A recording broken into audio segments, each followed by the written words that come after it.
Hey guys, good evening, good afternoon, welcome back to our channel.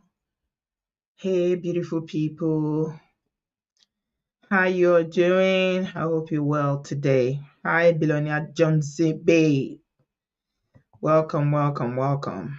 Thank you so much for joining me today. Good afternoon, good evening, welcome back. Thank you everybody. Please give us a thumbs up, subscribe, and do share this video as you are coming in. Make sure you just hit the like button so that you don't forget, because I know people tend to forget as soon as we start talking. Our conversations sometimes get very heated. People just don't remember. If you're watching on TV, you can also quickly like on your device, on your phone, or on your iPad, your computer, etc. Thank you so much for everybody that is liking. God will bless you. Thank you, thank you, thank you. So, without further ado, tonight we want to talk about inheritance. Because we suddenly saw on social media 2 days ago that there's some inheritance issue going on with Wigwe. Now, we heard the news about the sad news of his passing. That's Hubert Wigwe, Access Bank CEO, MD, and everything last year. It's just about a year now. When was Super Bowl? Super Bowl was about a week ago. Last weekend was Super Bowl, right? Okay. So it happened during the last year's Super Bowl. He actually went to America, and I'm not sure if he went solely for Super Bowl, but according to what we read, he was going to fly to watch it live with his wife and son when the incident happened. The chopper that he was flying in unfortunately crashed, and he lost his life. And he was not just alone, he was with his wife and his son, which was a very, very tragic incident. Yeah. I'm sure because of that incident, a lot of people now, I don't know about you, but me, if they even dash me a helicopter ride, say come and enter, I will not. Yeah. Those things tend to crash very easily. So we saw everything that happened thereafter, the funeral, including the drama that happened in this church, where there was news on social media about how the church members or the pastor's wife had a very flamboyant party that she's been planning before the incident, which became a problem. Yeah, but we're not going into that. So the point I'm getting at is that we all heard all this, but we didn't know. I don't know. Certainly, I didn't know. Maybe some people were aware that there's been some inheritance issues with the Wigwe. Yeah. The father is a pastor, incidentally, which is that's his title as far as I know. And we suddenly saw that this matter, I don't think it's just now because they are in the appeal court now. So it means it's already gone to the high court already. And now they are in the appeal court, which is so wild, honestly. It's really, really wild. Welcome, everybody. We are talking about inheritance tonight. And brothers, you especially need to pay attention to this one. Okay? This is not about relationship today. This is not about DV. This is about inheritance. Inheritance. Please like the video. Welcome, welcome. Before I go into the Wigwe one, because this is quite recent, I wanted to also talk about the Mobad'S one. Because again, just yesterday or 2 days ago, the Mobad'S widow, Wumi, who was only 23 years old when she got married to the guy, finally spoke. All this while, when this issue of Mohbad has been on, this young woman has not spoken, to the best of my knowledge. It's other people that have been talking, her family members, his family members, social media, in-laws, many people, so many narratives. So I wanted to talk about that because she finally spoke to Chudi. Wumi finally opened up to Chidi. I don't know how many of you have seen it. I think Sissy has seen it because, oh my God, even if your heart is made of stone and you watch that young girl talk, you are, you will feel, except, some people don't have empathy, Sha. So I can't say it's everybody. When I saw that interview, I was like, oh my God. So everything around the drama that's been happening since Mohbad, by under very, you know, mysterious circumstances. It's not so mysterious if you look at it. I already suspected that it was complication from the injection that it was given. And something like that recently happened this year to a distant family member of mine. She was ill. It wasn't something serious. You know how it is in Nigeria. People will just go to chemists to treat themselves. They're like, oh, maybe it's malaria, maybe it's this. It's not unusual for you to go to the chemist or pharmacist to get treatment. I'm telling you that this woman went with her 2 legs. She went to the pharmacy and that was the end. She cried. She cried. All these injections that they give. And sometimes some of the people that give these injections are not even qualified. And you know that anything that you are injected with, it goes straight, to your bloodstream. If it's going to affect you negatively, you are going to react. It's going to be instant. I already suspected that it must have been something because even part of the narrative they were giving when Mohbad passed away was that a nurse came to the house and gave him injection. And they've dragged this young lady. I don't even know how she did it though. This young lady, she's really strong, oh, honestly. We'll come to Wigwe's one, guys. We'll come to it. Yeah. Your favorite, what do they call it? His fans call him, they call him activist. They call him activist. It was the one to, oh no, Dagbogbo. It became something that, bloggers and, Facebook fracas people, everyone was, so many assertions, so many lies, so many. I know one particular one on Facebook that this woman was on this case. I was like, what is it? Do you know this girl before? It's so sad, yeah, that in Nigeria, women are so disadvantaged.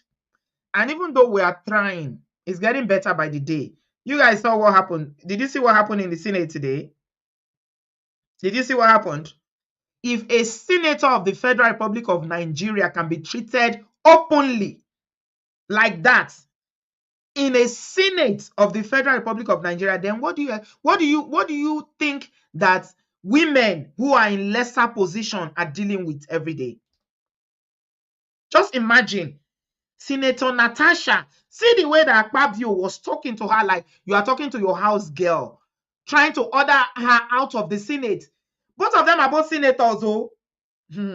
So I'm painting a picture so that you understand the plight of the average Nigerian woman. And that is why it pains me very deeply when I see women rising against women who are vulnerable, women who are down, women who are facing persecution. Because once your husband dies, automatically is the woman, is the wife. Nobody was raising eyebrows. Nobody was calling Wunmi or holding her responsible for Mobad'S passing until this matter of property came up and VDM changed the narrative. And that's why those people that followed VDM, that follow him blindly, whatever he tells you, he was the one that threw a wheel in the spanner. What were they talking about?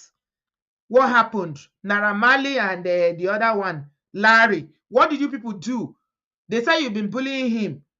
What happened? The nurse that gave him injection, what sort of injection? Those are the questions they were asking. Before you know it, hey, before you know it, between you and me, koro eyes like this, nobody was asking questions anymore.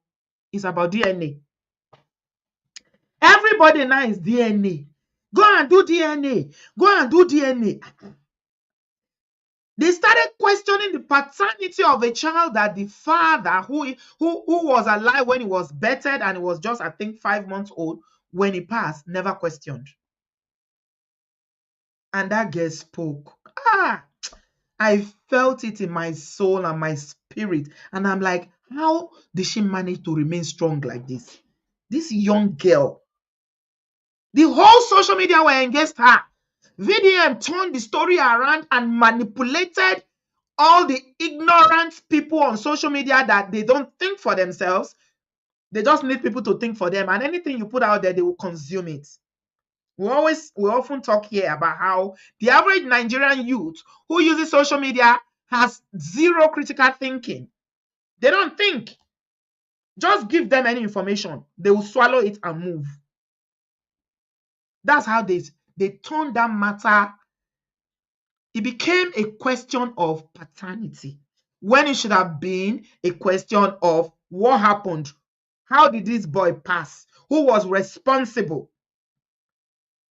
And Wunmi spoke and said that they've done autopsy twice and it was inconclusive. Do you know why it was inconclusive? She said that because the father rushed to go and bury him and they had to dig him up later, that the tissue in his body has already rotten. So they couldn't get enough body tissue and everything they need to do DNA. So they said the DNA was inconclusive. And that's his same father that quickly buried this boy like 24 hours after he died. After, even though they are not Muslims, 2 years later now, that boy is still in the morgue. His body is still there. And she opened up and spoke about how everything she's been through is all about properties. What Mohbad left for his son. The father wants it. So I wanted to link the two together because I think it's become a pattern now where fathers are fighting for inheritance. So I'm asking the question, who actually, when you walk, you are a man listening to this, because although in our culture, we take care of our parents. We were raised to look after our parents. That's how we were raised. That's African culture. You take care of your parents. You make sure that they are okay. You take care of their medical needs. If they need a house, maybe the house that you grew up in was not good enough, God blesses you, you build a house for them. You feed them. But I don't know when the law or when our custom changed from you inheriting from your father and you're all against your father inheriting from you. I don't understand it. Ashe, the everything they did against that young girl over the how many years, what they've done to this girl is all about property. The girl said, Wunmi said, the father-in-law wants everything that Mohbad has. What he left for his son. Even though he'd already given the father, he's bought land for him in Ikorodu, bought land for him in his home state, whether it's Ekiti or wherever he comes from. I mean, to be honest, yeah, I'm not even surprised. I'm not surprised because, you know, they say by their fruits you will know them. The way the man has carried on since this boy by, I'm wondering. He was granting interview up and down. You know, he will wear Mobad'S clothes. He will tell you he's even try to release a record. He became a celebrity overnight. It's almost like the passing of his son profited him. I'm wondering, and people are looking at this. And people are still on comment section every day in VDMs, comment section, and all social media comment section on blogs, dragging Wunmi. Go and do DNA. Go and do DNA. You don't even know what is on ground. The girl said that he wanted her to bring his son to him. And you are a woman. Maybe you have children or you are planning to have children. And you have a man like that as your father-in-law who you know that this is what he's after. You go and surrender your child for him. Abi? You know, God will not allow people to use their hand to go and do things that karma will get them. The way that young girl was trolled on social media, I've never seen a thing like that before. And I kept wondering, how did she survive? How did she cope? Because even a grown woman that you are, you know, you've seen it all, you've done it all, will not be able to withstand that level of criticism, the level of trolling, the level of dragging. They were dragging her right, left, and center. All because they were saying, do DNA, do DNA, do DNA. DNA that the father did not question when he was alive. All of a sudden, it's now DNA that is responsible for why Mohbad lost his life. Ẹ jẹ́ a bẹ̀rù Ọlọ́run o. Let us fear God. Let us fear God.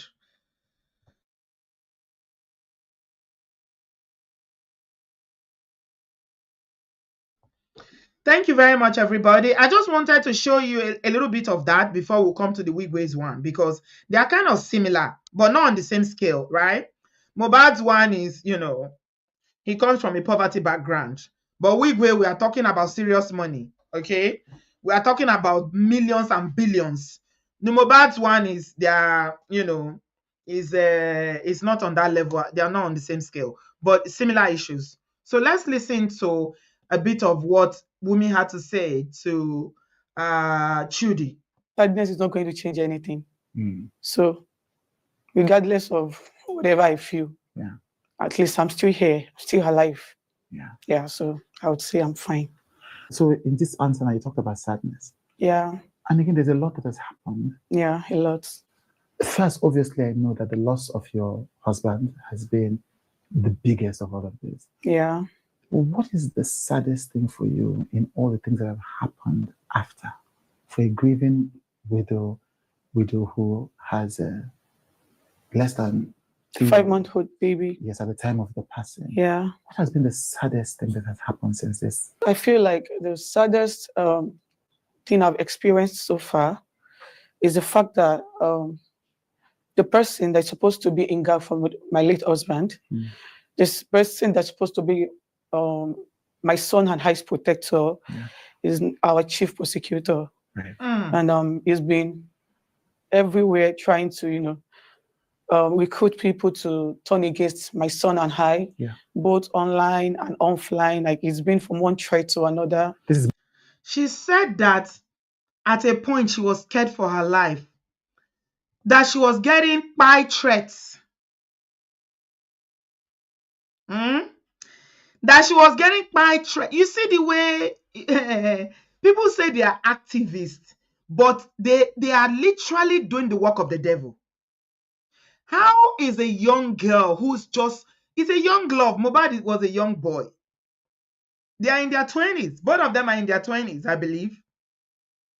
Young, you know how young love is now. It's sweet, And this girl, this shocking thing just happened to her with a new baby. All of a sudden, you turn the whole social media against her. And people are now sending her plight threats in her DM. Think about it. And you tell me that this person is an activist?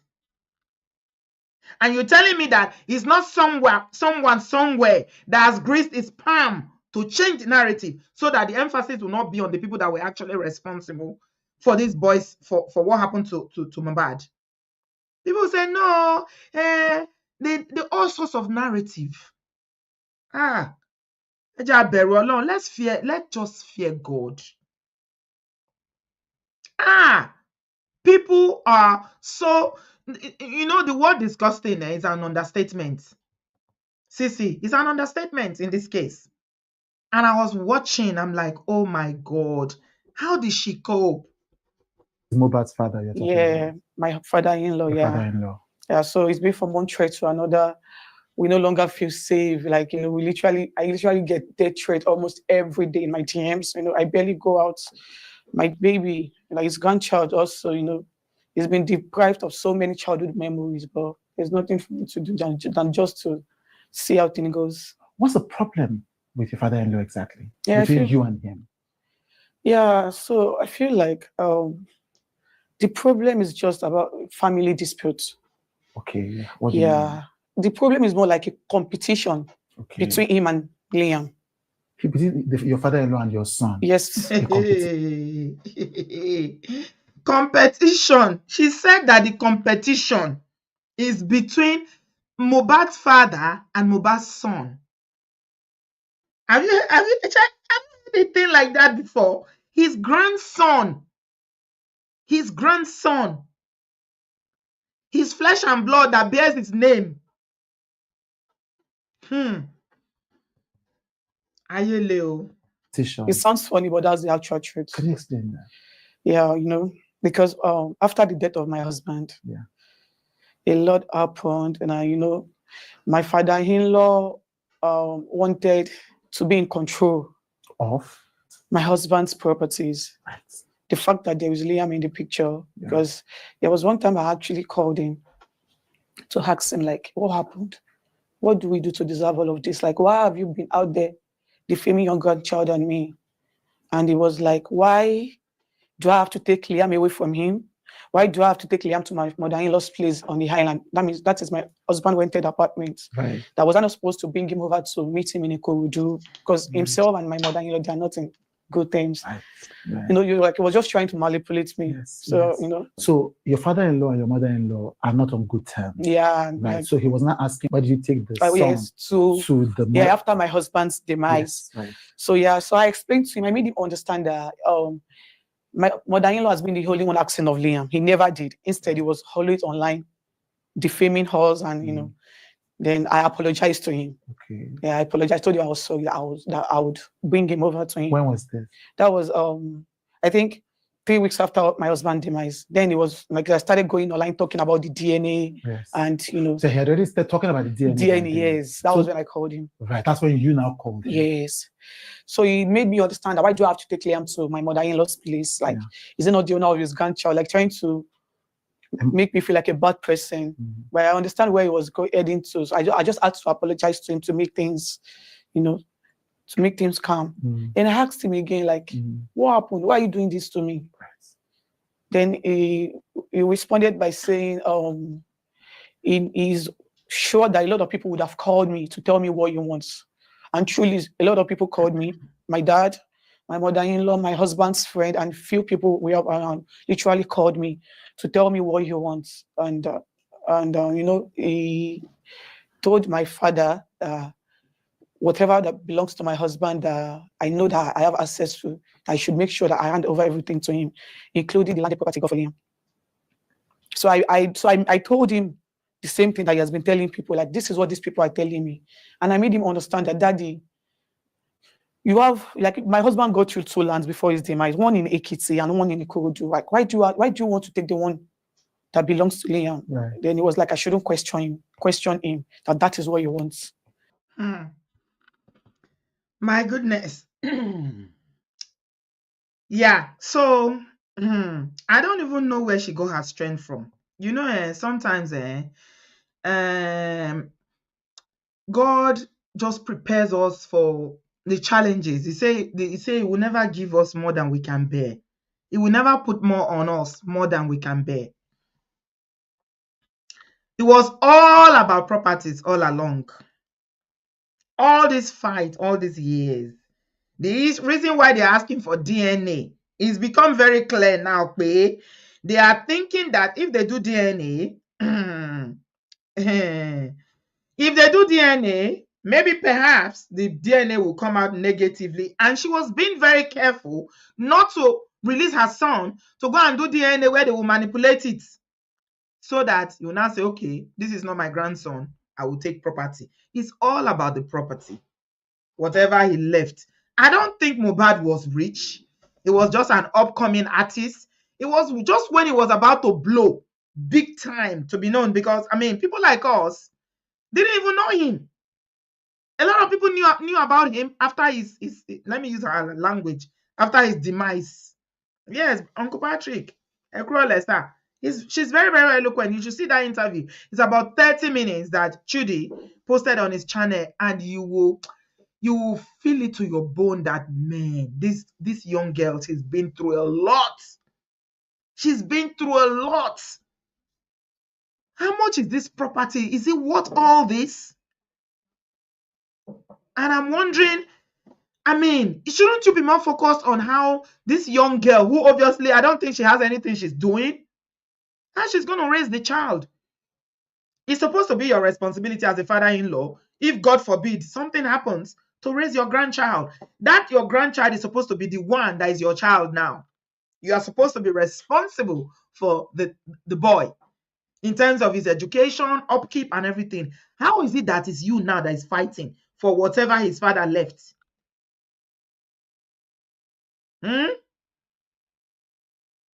I don't understand.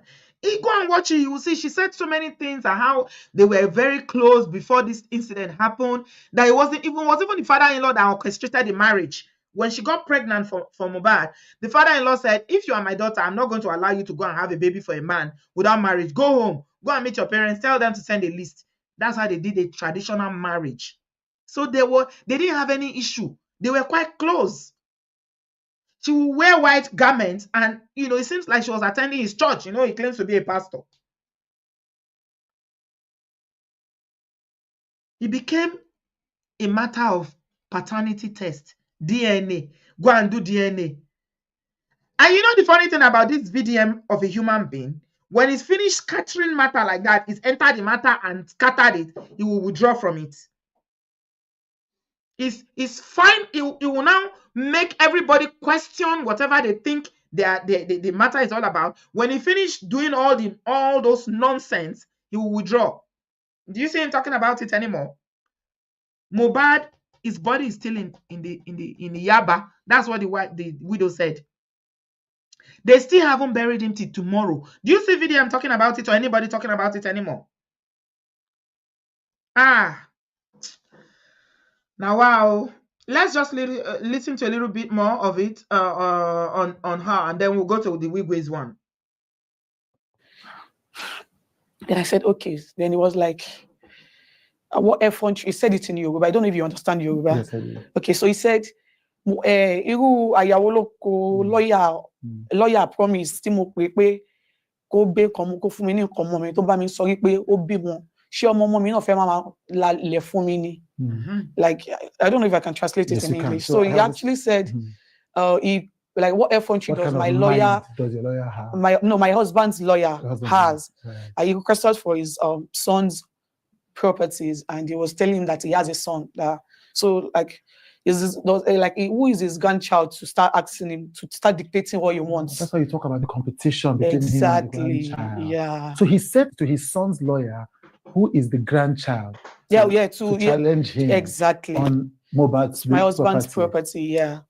But like, this is one thing that most people do not know. And I was not even given the chance to talk.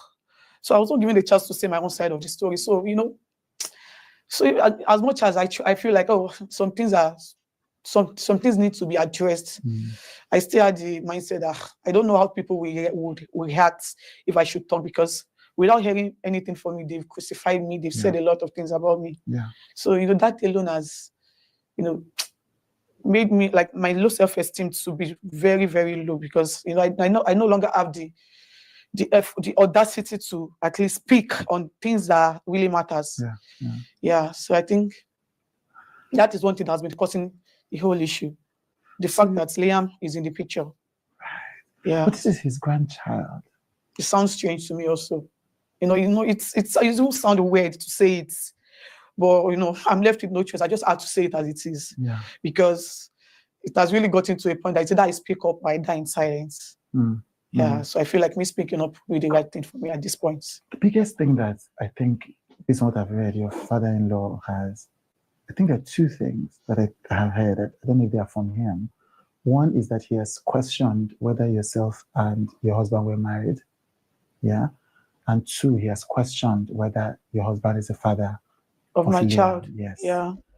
On the first one, I know that as far back as 2003, if I remember correctly, a popular actress had gone online and confirmed that you guys were married, Yeah. What's the exact status of that marriage thing? Because I think that's the first thing that your father-in-law spoke about. Yeah, it was a traditional marriage, like, right. Yeah. Which is recognized under the law. Of course it is. Right. So it wasn't an introduction you did. No, it wasn't. The funniest thing is that he was even the one that made that possible. I mean, my father-in-law. How so? That is the funniest thing, because left to me and my husband, we just wanted to live our life, because we were young couples. Like, I was 23 when I got pregnant. Right. And so he was the one coming to us, because that man is actually my friend. Like, we were literally close. Yes, I've seen some text messages. We were very close. Like, he's like a father to me. That is one thing that the media did not get to know. He's like he was my friend in that marriage. Mm. So he was even the one that came to me to tell me that, you know, I'm like, now that I'm pregnant, that we need to get things done. That if I was to be his daughter, he would never allow me to train my child in my husband's house because he was not married, because he's not married to me. That I should go to my parents' house. I should get a list and send it to him. So your father-in-law is the one that even encouraged you guys to That get is the married. funniest thing. Left to me, I won't get married because, you know, I knew my husband loved me and he knows I love him too. So we just want to live our life. Right. So it was even the one that initiated that marriage. Right. Chengbo, can you see? I mean, listening to her, and even with the images, he was there. She was pregnant when they did the traditional marriage. Just listening to this girl, don't you see that she's actually speaking from a place of truth?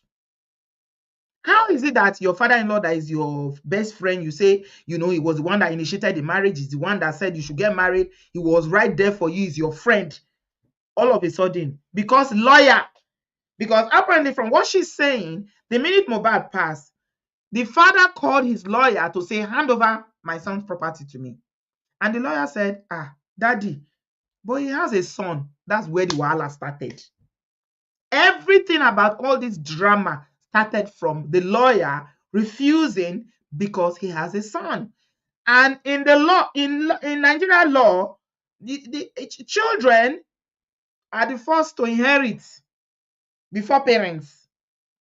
Abi, anybody knows Nigeria inheritance law here? Please educate us.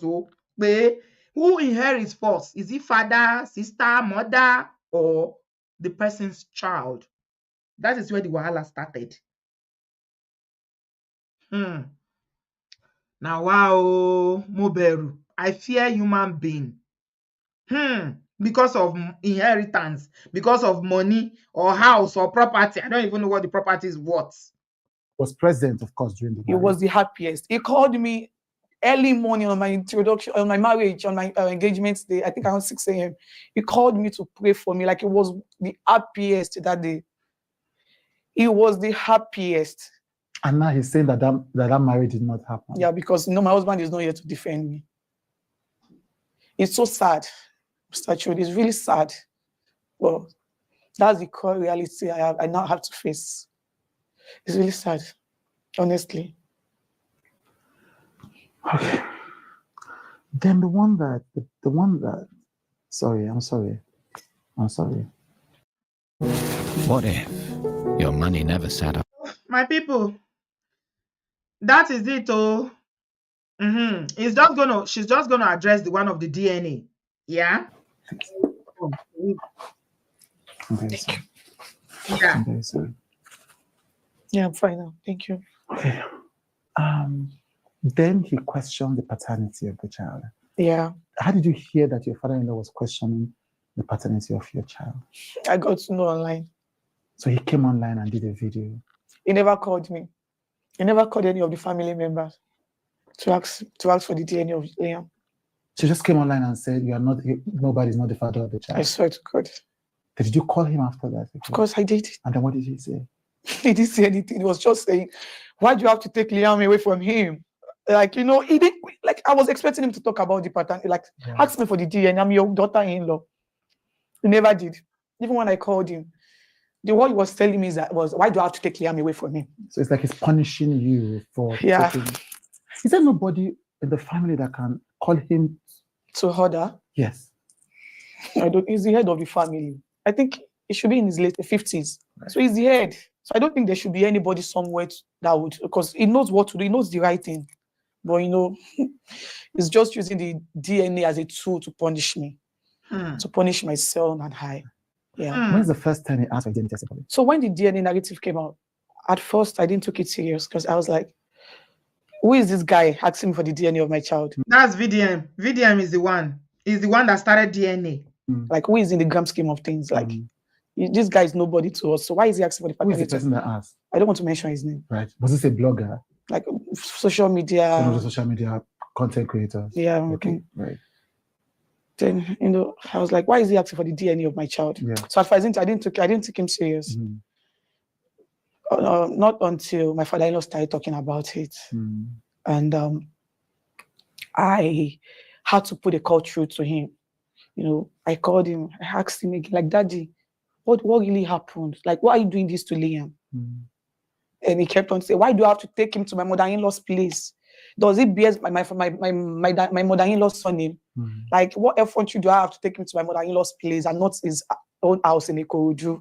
Is he not the owner of his grandchild? And I still try to tell me, Daddy, I'm scared because you've been going out there to say different things about me. But I'm scared. Like, you cannot keep doing this and expect me to bring Liam to you. Then he was like, okay, what's the problem? And, he hung up. So I was expecting him to talk about the DNA, but he never did.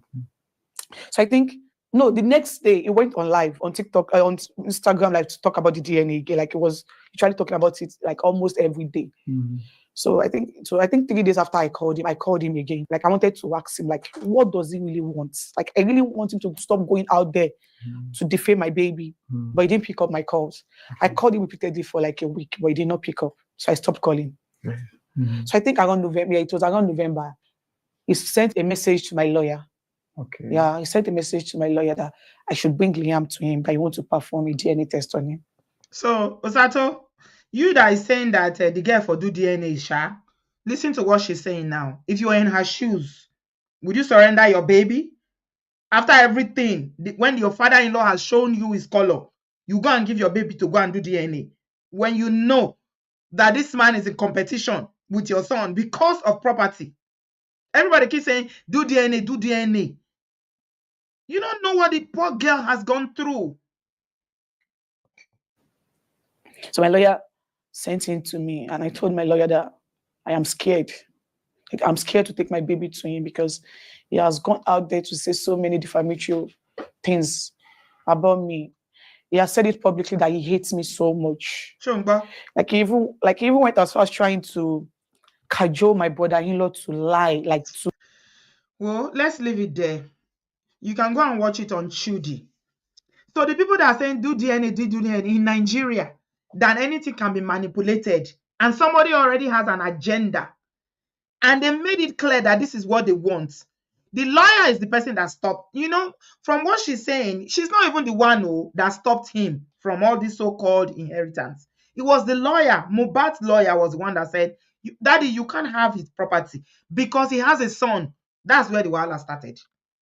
So who should inherit the poor young man's properties? His son or his father? I leave it out to you. Remember, you two, you are working, whether you are man, woman, you are working. God will give us long life. But if anything happens to you, all these things that you've acquired, who should it go to? Who is your rightful heir? That is what we want to establish tonight. Because the way social media, everybody they were bullying her, saying, go and do DNA, go and do DNA, go and do DNA, without knowing the background. So a man like that, he should surrender her son to him to take to anywhere he wants to go and do DNA. When she said she was scared. Who will not be scared? Even me, I'm not related to her, but I was afraid for her. Online people saying, go and do DNA, go and do DNA. When some of them don't even know who their true fathers are. And the way they kept bullying her with this DNA matter, I'm like, what is your own problem with this? How would you feel as a woman if you have a child and a total stranger tells you to go and do DNA? That is what will make you understand what Wumi was going through. Someone you never met in your life before. You are not related in any way. They are not your friend. A random person will just come and tell you, go and do DNA. How will you feel? Now, wow, the DNA is to establish paternity. Hey. Somebody is asking a very good question here, Bumi. God will bless you. The question you're asking is very, very important. What does DNA prove? So let me explain it to you. The DNA that the father and his supporters were asking for is for them to establish that the boy called Liam is not Mobad'S child, so that it will make a way, clear the way for him to take what he wants, the property. That is it. That's why they were asking for DNA. You got it? Okay, let's move to Kilorukoi. Wigwe. Wigwe's one is this one is mega box. Mobad is a beginner, so his own is change. Wigwe, this one is serious. We are talking about serious money. Why would a 90 years old father go to court over his son's properties? Why? I don't understand it. Because when I saw it, I was like, there's something is not adding up here. Something is not adding up. First of all, let me share this one. Okay, let me first of all share what we saw in terms of how we got to know that the matter is now in the courts. It's even in appeal court, not high court. So I'm taking this from Instablog, and it says 90-year-old late Herbert Wigwe's 90-year-old dad drags granddaughter to court over multi-billion naira estate. 1 year following the tragic demise of Dr. Hubert Wigwe, former chief executive officer of Access Holdings PLC, dispute over his estate has intensified among his family members. The conflict involves his fathers, his siblings, and cousins, pitted against his children over inheritance rights. Last October, media outlets reported that Pastor Shingu Wigwe's family were attempting to alter the will of the late banker to possibly disinherit his children. Let me say that again, that his father, which is Pastor Shingu Wigwe's family, were attempting to alter the will of the late banker to possibly disinherit his children. The family initially denied these allegations. However, a legal challenge emerged online, filed by the Christian Chukwu Wigwe, who claims to be a cousin. Are you listening? A cousin acting on behalf of Pastor Chingu Wigwe, contesting the will's validity. So in his case, of course, a man like Hubert is he's educated, he's exposed, he's everything. He was a billionaire. He will not have all those money and all those positions without doing a will. So that's to tell you that you don't need to live to be 100 before you do will. Yeah. Do your will once you have anything that is worth anything. Yeah. Do your will. It's very, very important. I keep saying it here because, God will give us long life, but Africans, we're always in denial about we will live forever. They are contesting the will. So the challenge led to a public retraction of the earlier deniers by the family, with statements shifting to, we have withdrawn the suit. Our concern was for the welfare of the children. However, recent court documents revealed that the family had not withdrawn the case, as claimed. And young Otutochi Chanel Wigwe, daughter of the late Herbert Wigwe, was named in a lawsuit along Uche Wigwe and another person called Igboje Ig. Can't call the last name. Yeah. So this is the court document. And it says the suit number there in the matter of the administration of the estate of the late Herbert Wigwe between Christian Chukwuka Wigwe. These are the claimants and the applicants, yeah. Christian Chukwuka Wigwe, who I believe is his brother, and Pastor Chingu Wigwe. And the defendants and the respondents are, number one, Uche Wigwe, Aigboje, and there's another person called Miss Otutochi Chanel Wigwe.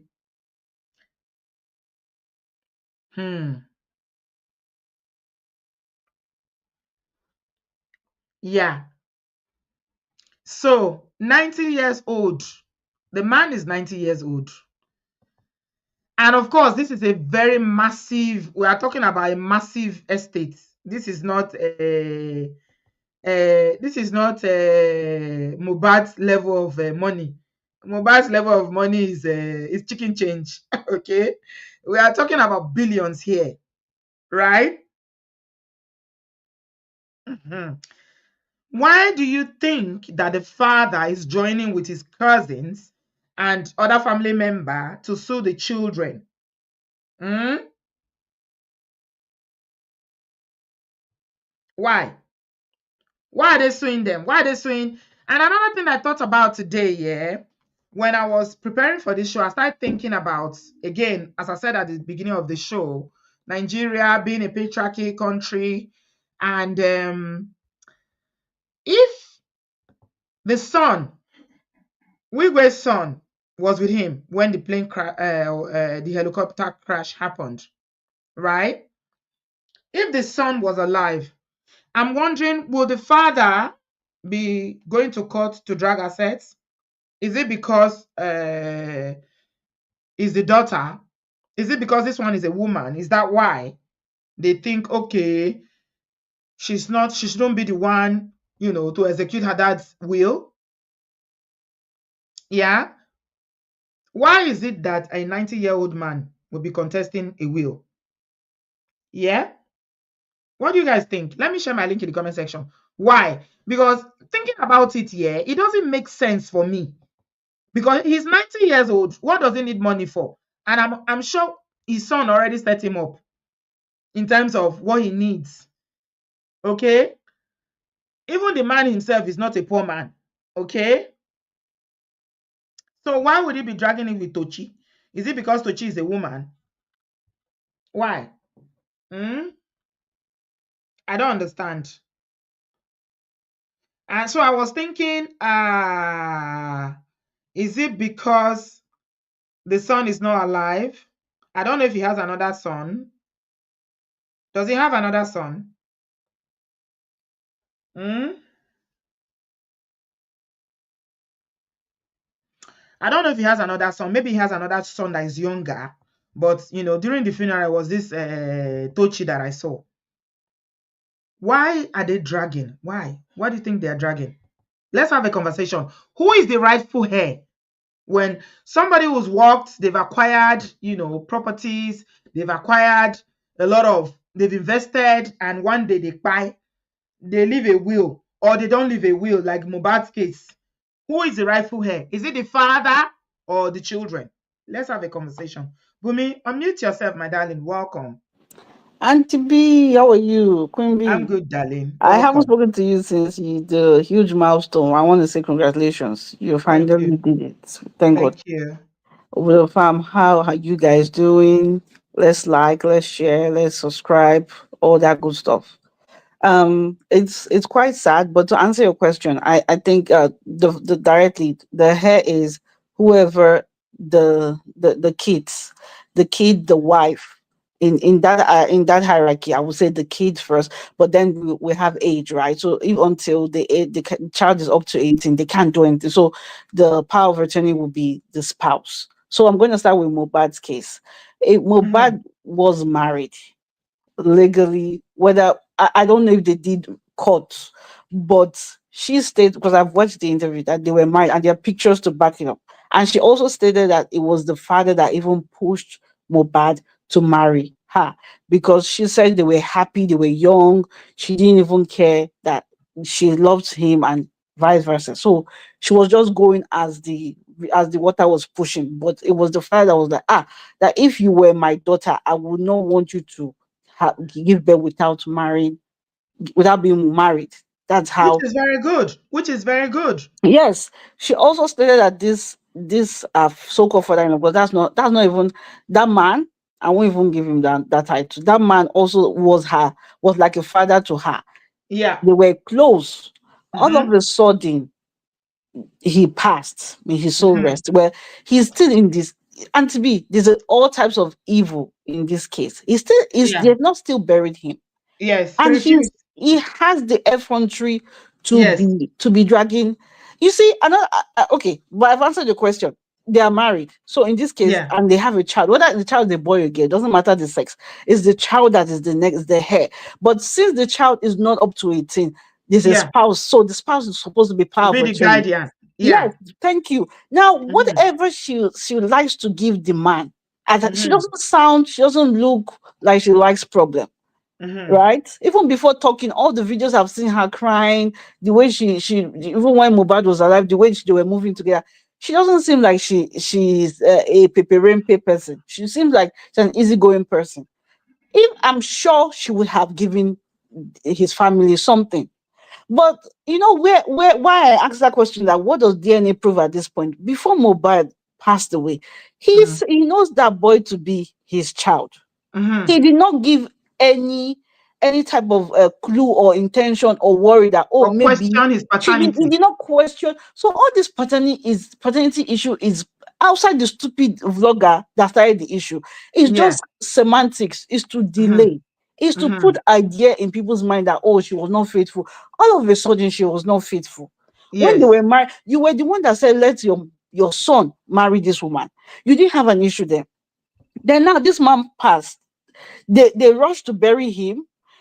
The people that threatened him, that beat him, now he's paddy with them. It's very close to them. She said it in the interview. Yes, yes. He's very close to the oppressors. There's a lot of things, and then you people are saying do DNA. Who are you people? You see, this street of social media, you people have forgotten that there's real life and there's social media.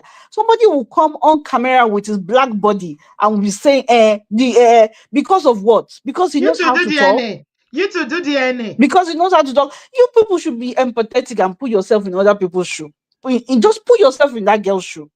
Mm. Your husband A passed all total of a sudden. stranger will You come have and it. meet you. You have a baby that is not up Mm. to a year. You still have, you are breastfeeding. You have postpartum, and then your husband, then everything, they just rush everything. A man that has not been in your husband's life or your boyfriend's life, whatever the case is, all of a sudden is putting himself in the middle. He's putting himself in the center.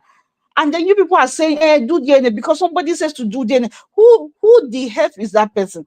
Where did that person come from? You people should be Mm. applying sense. That's why we go to school. That's why we mature. You have to grow, not just grow in age, grow in wisdom, grow in maturity too. How can somebody just tell you don't know this person from Adam? Even if you know this person from Adam, the person that you are married to did not question the paternity of that child because the person passed They away. say And we she saw should the way, surrender. They say she should surrender her baby to the how, father-in-law how to go and take the baby to a do DNA. child, a child that cannot talk, A surrender child that is who? less than one year. If People are they saying did you to go and do DNA. You to go anybody Auntie that B, that if they did what contributed they to did shame this to girl. Mohbad that is a full Ah, grown man, karma what do is you think they will waiting do for to a them. baby that cannot talk? Did Karma it, is waiting for some people over this matter. does it look like that man cares about his grandchild with what he has done? Does it look like he cares? That man wants to collect that money and wants to spend. He doesn't care about anybody. He doesn't care. So please, let's be acting. Let's. That's why when and as I've matured before, if I was my younger self, I'll go online. I'll be fighting with people. I'm like, these people would normally, even on the streets, they can't even see me to talk. And it's not boast. It's not boastful language or boastful. It's not arrogant. It's the way they think. The way they think will not even let me keep company with them. It aches me. It irritates me when people just say rubbish. They just vomit stuff from. They don't think. They don't. Thought process is. It's like the brain is not in their head. Yeah, It's like because it's the average missing. Nigerian youth who is active on social media will never read a book. They will Thank never read you. a book. So they cannot think critically. Anything that anybody vomits and give them, they will Uh, swallow it you just be and like, come with it. this guy said that. This guy said, is your brain not with you? Is your senses not complete? That can you not think for yourself? Can you Hmm. think? Even if you don't want to think, can you not put yourself in that person's shoe and say, oh, if this was me, how would I feel? What was my thought process? How would it make me feel? How would it make my child feel? You know the It's funny thing you, about this DNA matter? Because a lot of women keep saying, go and do DNA. And it's women. Women were the worst. Auntie B, that's another thing now. As you said it before I came in, I wasn't thinking that maybe because it's a patriotic society, but it makes sense. But even with Mobad situation, it's a boy that Wumi gave birth to. She gave birth to a boy. That man is still dragging it. It's still dragging it.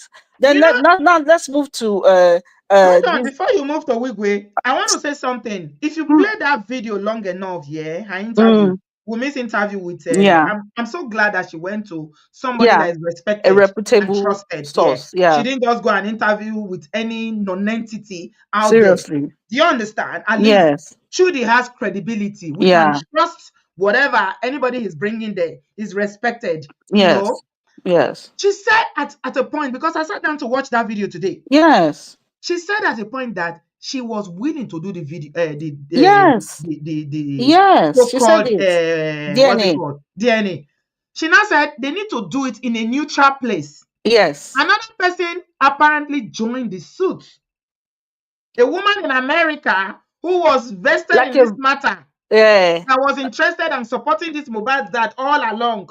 But then the woman now started saying, maybe this matter is not clear. The way I'm supporting this man blindly. The woman now said, okay, she's interested in this matter. Let them do this DNA in a neutral place. The Yeah. father refused. He He's refused. the one that now refused. He Because refused. he wanted to be the one that would do the DNA by himself. Yes. I watched the whole video now when she said okay, and then yeah, she said let them do the DNA now. Then he said they have to start from scratch. So all the evidence that they've put in court, they have to discard it and start from scratch. So basically taking them backwards, right? That's what she said. She said it. Outside the fact that the American vlogger, whoever that is, she said that he said that they have to start from scratch. He's just dragging the case, hence why he has not been buried. It's over a year. Also, Naira Marley and co people that harassed this guy, they have not been brought to book. Nobody, everybody has just all of a sudden forgotten. And this man is granting.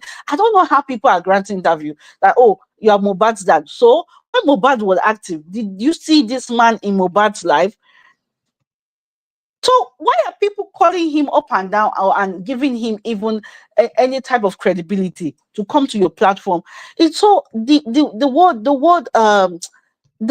journalism world, the critical thinking, the investigative world in Nigeria. There's nothing there. No, there's no credibility. Everybody just carry phone, microphone, Apple phone, and just put it in the person's mouth and just blast away. Let's talk. And they are listening to what I want you to rubbish. address this, Bumi. Jesus for us said, what Wumi is now wanting to do about the DNA, she should have done it ages ago to satisfy her father-in-law. Satisfy who? Satisfy Jesus who? for all. Jesus for all. As a mother, you are talking like this. You shouldn't be talking like this, Nancy. This is not fair. Did you A not see? father-in-law that from day one, your husband buy and your father-in-law is on a mission, going on social media every day, calling you all sorts of names. There's nothing he has not done. Auntie B, did you not see the coffin they first rushed and put that man, Mobad in? Let's be careful. Let's be careful. Let's be careful. As women, I always say this. I'm not saying you should support women blindly, but we know the issues that women go through in Nigeria. Once a man buy, automatically it's the wife that buy him. We know that. It's always been like that. Auntie B, They will tell women. Bumi, 1 second. Remember that movie that Onye Kanwanu of blessed memory that God will help me to come about me Tessa Afeferere did back in the day? It was based off on these things. All the cultural practices that a man will buy, they will go and bait the man and say, come and drink it to prove that you are not the one that buy him. So there's so many things they do to women. And they don't do it to a man. No. When a woman buy, nobody's going to say it's the husband, though. It's always a wife that is responsible. And a man, your husband died. These are young people. It happened all of a sudden. And this man, all of a sudden, instead of mourning, I didn't see him mourn one day. Not once. He will wear Mobad'S cloth and be doing video. Not It once. fits me. It fits me. I'm a musician who record music. He's granting interview up and down, calling you names. If it's you, Jesus for all. If it's you, be honest, auntie. Are you going to go ahead and do what he wants, knowing that it's after you and your son because of property? And I just wanted to mention, sorry to interrupt you there. I wanted to mention that she said in that interview, please go and watch the interview before you talk, that the man called his mother-in-law, I think it's a mother-in-law, and was like, that maybe it's poison that Wumi put. Then when he realized that it was not her that made the last meal. They're like, okay, you It's the people should brother. come. Oh, let's Yes. see how we can package the story and blame Wumi. Yes. Yes. This It's is the brother somebody that you made people it. want to just say, oh, let's satisfy, oh, let's do critical thinking, please. It eludes all of you. You people don't know how to respect the wishes of people when they are alive. So I don't blame you for respecting wishes of people that have passed. That's your problem. There's no boundary. In African society, we don't understand boundary. This man never for once, and even say Jesus well said that visa was denied because Which did she visa? mention it there? Who? Did Who they tell was going you? somewhere? Visa to where? Did they tell you that does she look like someone that has applied for visa with all these passports she has been receiving since Mobad passed? You people should be applying caution to what you're saying. Somebody that has had it out for you from the beginning. Okay, now she wants to do the DNA. What did the father-in-law say? That's why I said, what's the point of this DNA? What is the point? This man never questioned the pattern. Since they have never said it. It is this man, that the father-in-law, so-called father-in-law, that is questioning it. So what does it prove? The man did not see that boy as less of. He did not say this. I did not say this is not my son when he was alive. So why are we bringing it up? It doesn't count. She It said that doesn't count. Wumi said that the man said on social media in one of his numerous interviews that he hates her. Yes, I heard it. I heard it. You people should be, you want to make this world better. And I know we have this syndrome that, oh, it can't be me, it's well. This is the problem. Until it's you. When it's you now, you people will be crying on social media, you will open GoFundMe, you'll be doing all this. You people will not set boundaries now for your children. You just be living life, living it like a river, just be moving as the crowd tells you. There's no thought process that is applied, there's no structure. That is why we find ourselves in this kind of situation. When people will see white, people will not call it white, people will call it pink, you call it red. It is well. It is very, very well. And to All be I know is that with everything that we know that generations of women have been through, if you are a woman on social media, please stop throwing stones at other women. if Stop you don't have it. anything to say, keep quiet. You don't have to talk. Just stop it. It's not fair. Obìnrin lọ̀tá obìnrin.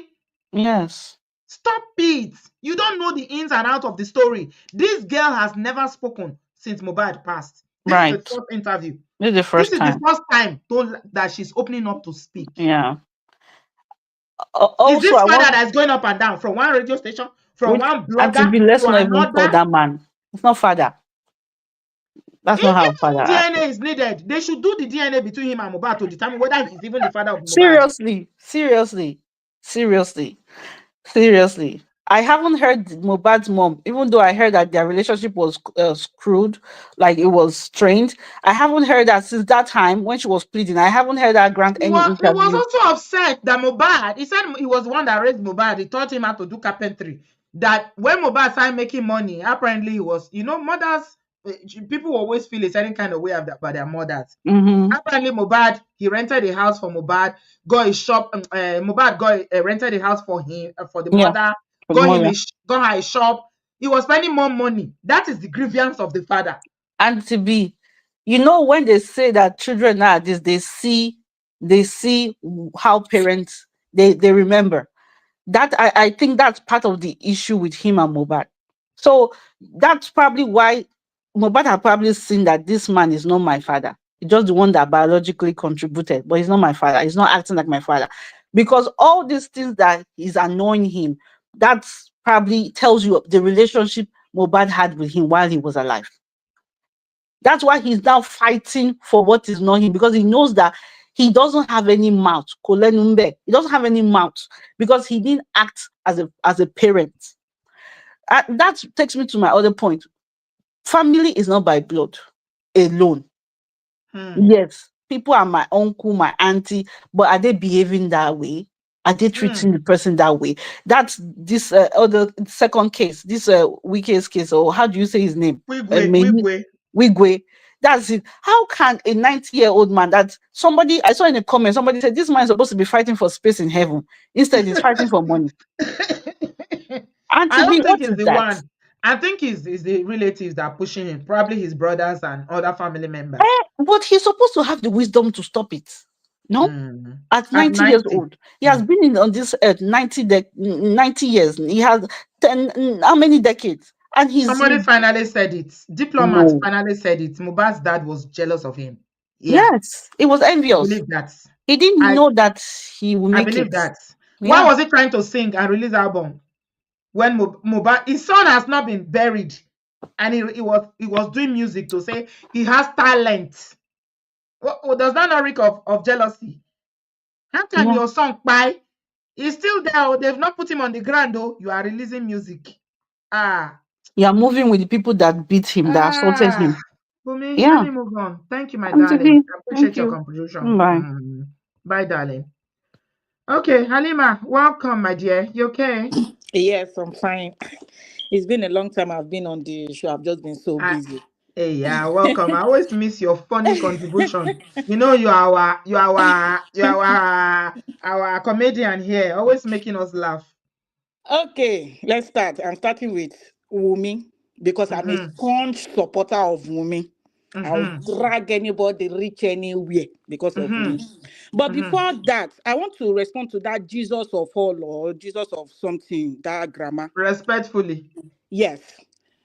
The thing is, there is no place anywhere abroad that you want to get visa and they are doing DNA. DNA of your son, When you of are your not grand, a of your son. citizen, yes, when you are not a citizen that you want to file for the child, Hey, to do visa, they do nowhere, DNA, they do DNA for visa again. nowhere they are doing visiting visa and they are saying go and get DNA. It does not happen anywhere.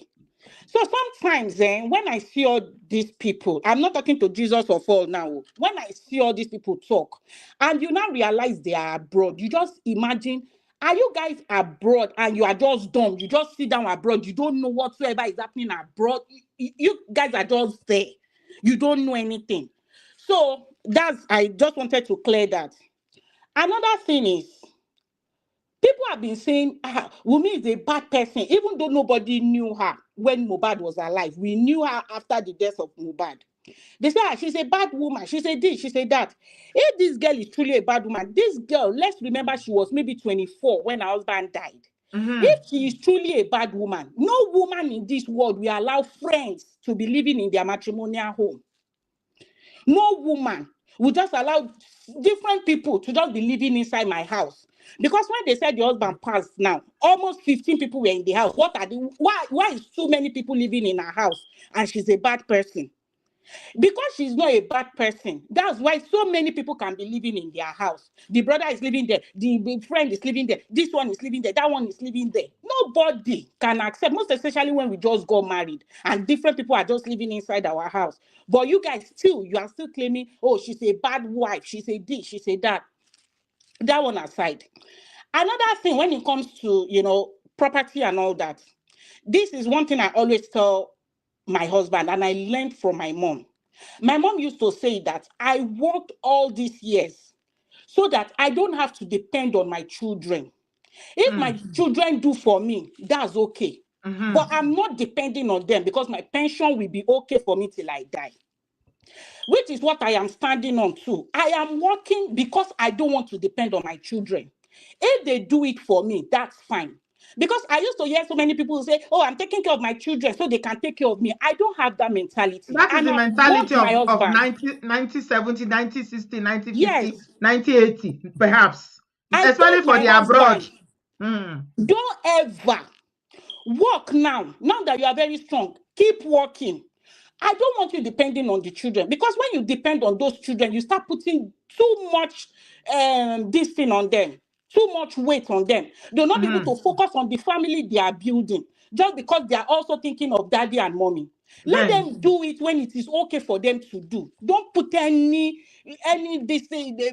The children be running up and down. They are trying to take pressure. care of their yes, Yes. any pressure on the children, and they are And trying some to run African up and down parents for they themselves. are entitled. That Yes, entitled mentality.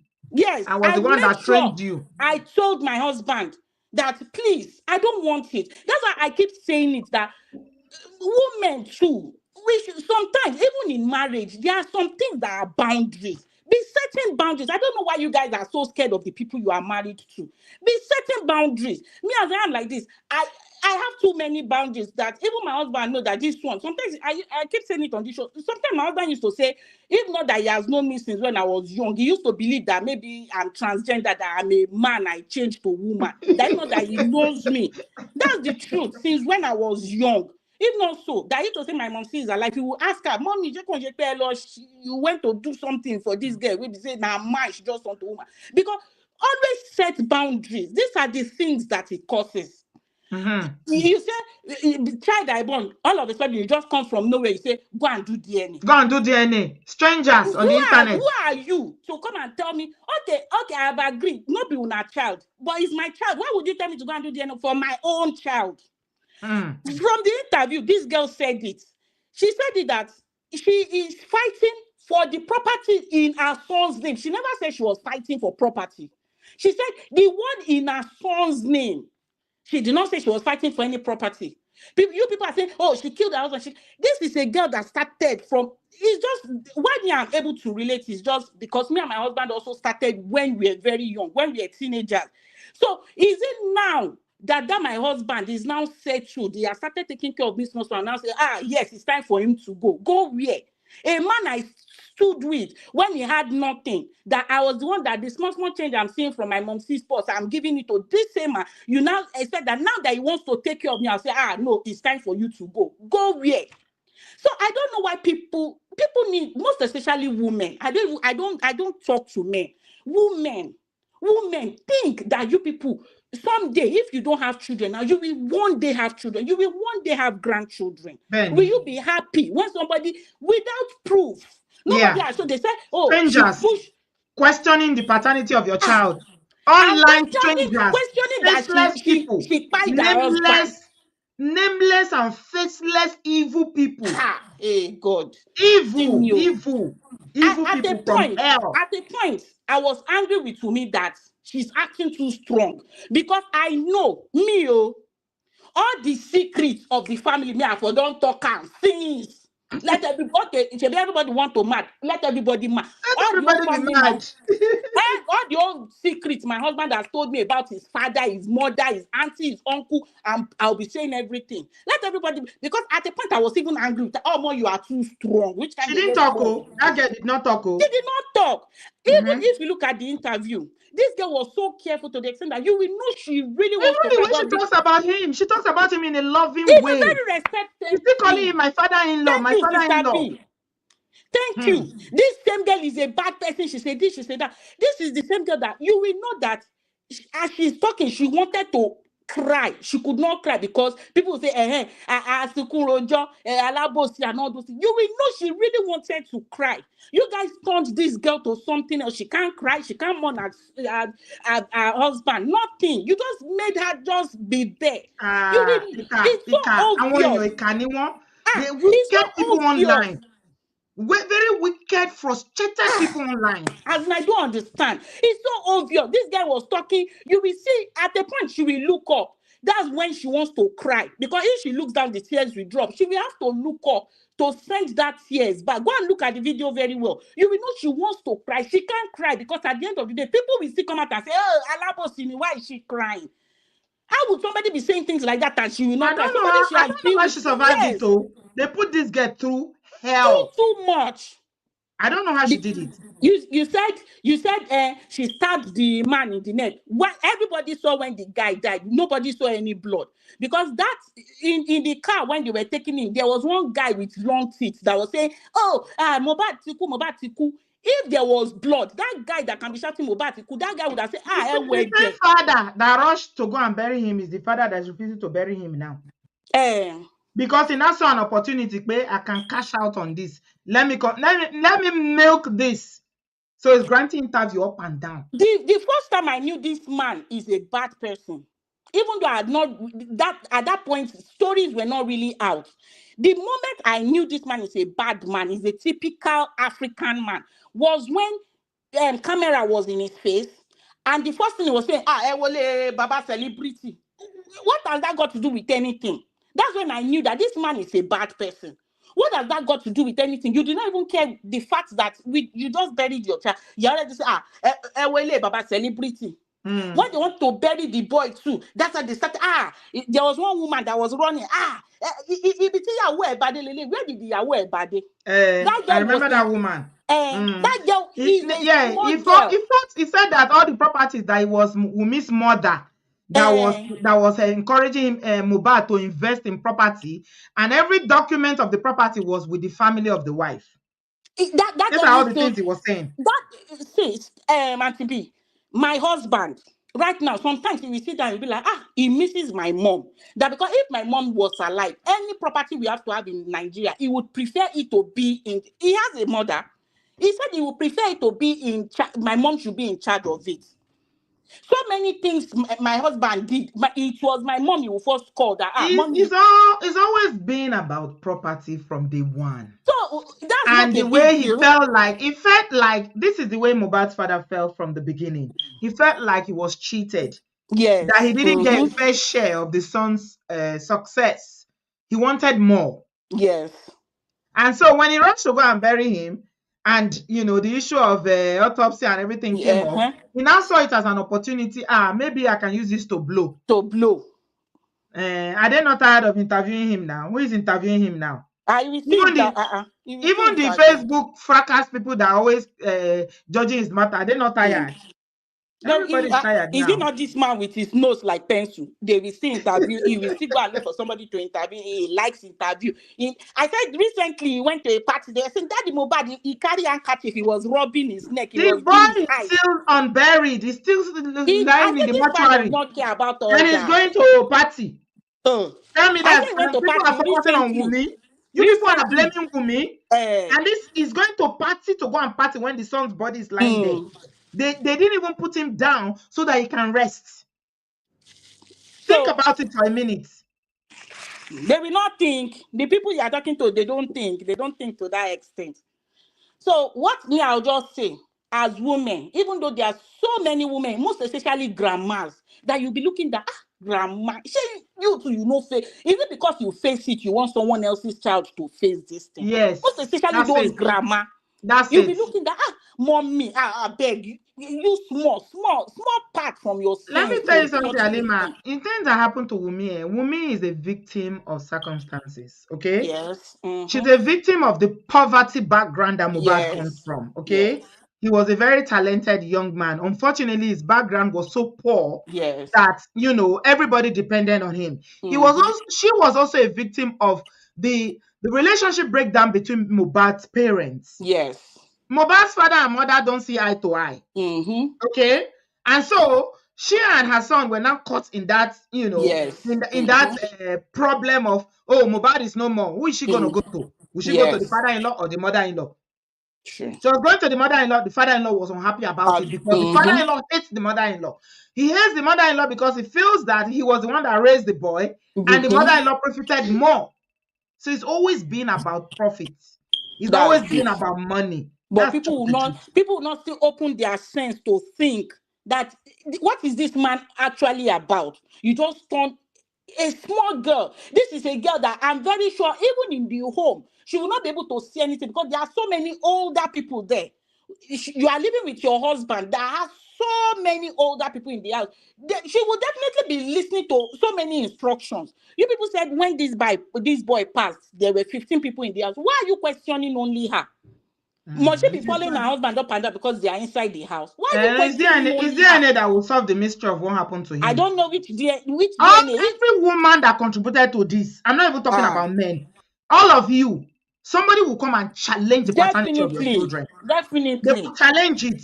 Definitely. They will ask you, and it will not be family members or in-laws. It will be complete strangers that you don't know. They will come and tell you. Then you will know how it feels for a total stranger to be challenging the paternity of your children. Thank you so much, Alima. I appreciate your contribution. Let me move on because of time. Anna, welcome, darling. How are you? Please unmute yourself. Hello, Anna. Can you hear me? Sis B, I can hear you. Can you hear me? Yes, welcome. Okay. Long time, Sis B. Yes, I hope you're all right. I'm good. Welcome. Well, I just called in to share my own experience. You see, this matter of somebody, passed and the family coming to fight. I think it's just some level of wickedness that's indebted in our society, especially Nigerians. And I can remember one time there was a program that you did, and Omoye said that we are naturally wicked. That statement is very, very true. Nigerians are naturally wicked. So when my dad passed a few years ago, and Sisby, it's not even like we have money. My family is that kind of family that will call Atakpata the day. You know what I mean? So it's not even like we have money. It's not like my dad had mansions. But do you know what my cousins did? They came and packed all my dad's good clothes and wristwatches. So you can imagine, it's not even like we're fighting on cars or some mansions or some investment. So they just came. We haven't even buried him. We haven't even buried him. We're just still mourning. Everybody was still crying, and we're still trying to, to arrange taking him to the village for burial and whatnot. And before you know it, his watches, his clothes had disappeared. So my cousins came, took his clothes to go and give to their own dad. And you can imagine how old my cousins would be. I am in my late 40s. So, and my dad is the firstborn of their dad. So my cousin's dad is younger than my dad. You know what I mean? So these cousins of mine, I will be like between 5 and 10 years older than them. So it's not like people in those, our parents' generation that are fighting. Of entitlement. It's entitlement, feeling like, oh, this is our brother. This is our brother. This is our brother. So we need to take whatever, anything of value. And the funny thing, this is why I'm so upset with women about this woman's case. You know that when in Nigeria, I have a friend who is a widow, a young widow. They have a whole lot of young widows in Nigeria. Usually when a man passes, that woman is left to raise those children by herself. Yes. During the burial, they will come and promise heaven and earth. Don't worry, we'll take care of you. They won't do anything. They won't do anything. Give them 2 weeks, you will never hear from them again. That's true. And this is the reality of the average widow in Nigeria. And you still join other people online. I know, and that is why I've supported Wunmi since day one. And in fact, a lot of times her matter has been causing wahala between me and people. And I'll tell them, until the police comes with their investigation and they say that Wunmi has a hand in it, until then, I'm on her side, and you people should just leave her alone. For God's sake, how old was Mohbad? Is Mohbad up to, people buy at any age. Age is not really a criteria. But come to how old? Mohbad is not even 30. And we're fighting. Wunmi was just 23 when this thing happened. And you people want to castigate her. Everybody is talking about Wunmi this, Wunmi that. I don't understand. I think we are just a very wicked people, naturally wicked people, according to Omoye. I really agree with that. And you know what? After my dad was buried, my uncles wanted my mom to come to the village, to come out to leave the city and move to the village, to go and be living in the village. Do you know why? Because they wanted her to suffer. You see? The only reason they wanted her to come to the village is because they think she would suffer in the village. So you can imagine that if we were young, if we were like 5, 6, 10, when my dad passed, they would have taken the woman to the village. Or sometimes they'll take the children by force. They'll take the children by force. Yeah. And in some cultures, it's so bad that they will force you to go and marry one of their miserable brother. Of course. One of the man's miserable, good-for-nothing brother. Of course. And Sisby, in my own culture, what they would have done to the female children was to give us out. They will give you out. Yes. They'll give you out. They don't care about your future. Yes. Look, if you are a brother, you are listening to this, you better plan for your children. Yeah, these brothers. That's why when I remember the case of Hakimi or whatever it's called, that footballer, Yes. that they said everything he owned, he was in his mother's name, and Nigerian, a whole lot of them were celebrating on social media, mostly the men though, and you could see people Even some women. Even some women. saying that your wife is not your family. Now that is why for those of you that who are not married, I pray you learn to see the mindset of the people that you are dating, where their mindset is. Because some of the people that you are dating, you want to marry, they don't see you as family. They see you as an outsider. There are some group of men who are so traditional that they only see you as, you come to my house and you bear children for me, okay? But you are not my family. And so they will always raise their own father, mother, siblings above you, who is their spouse, who you are supposed to be like, the Bible says two will come together and become one. So be checking the mindset of the people that you want to marry, because there are some of them that they are so traditional in their outlook, they don't see you as family. And Sis B, another thing I wanted to say before I go is that you see this wickedness. We all know the kind of family that we come from. You cannot deceive yourself. You can only deceive other people. You can't deceive yourself. As a man, as a woman, you know the kind of. I actually have a friend, a female friend, that said if anything happens to her, her family would come after her husband. You see, so it's both ways. It goes on for both gender. It doesn't matter if whether you are a Christian or a Muslim or you have PhD or you are illiterate. It is just pure wickedness that we just have to sit down and start searching our souls, because who knows? Nobody knows tomorrow. Anything can happen to anybody. If you The live man is today, a pastor how now. do you think your family is going to treat your children? Yeah, absolutely. Thank you very much, Anna. Do Thanks, appreciate your Sylvie. contribution. Yeah, I appreciate your contribution. My best friend in Nigeria, she's a widow. She lost her husband, incidentally, in a very tragic way. That it was, hospital, the usual hospital. They didn't know what they were doing.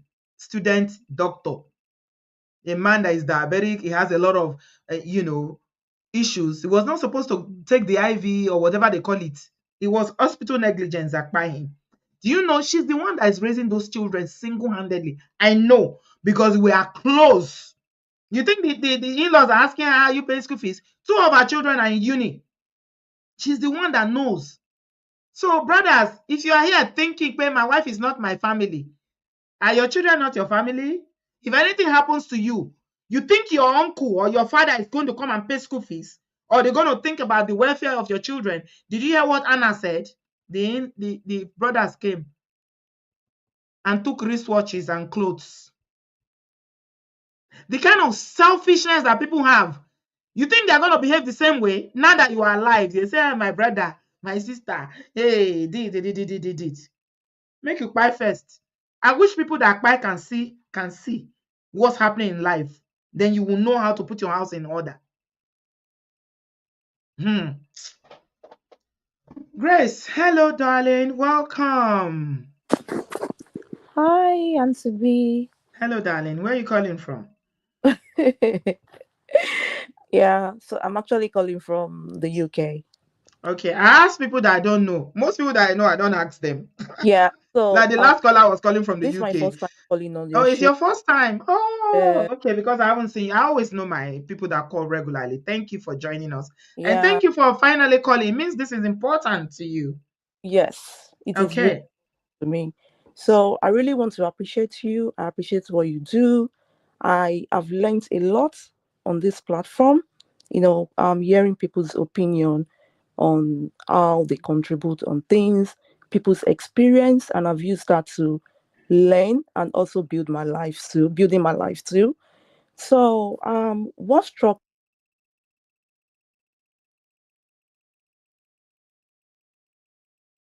Grace, are you there?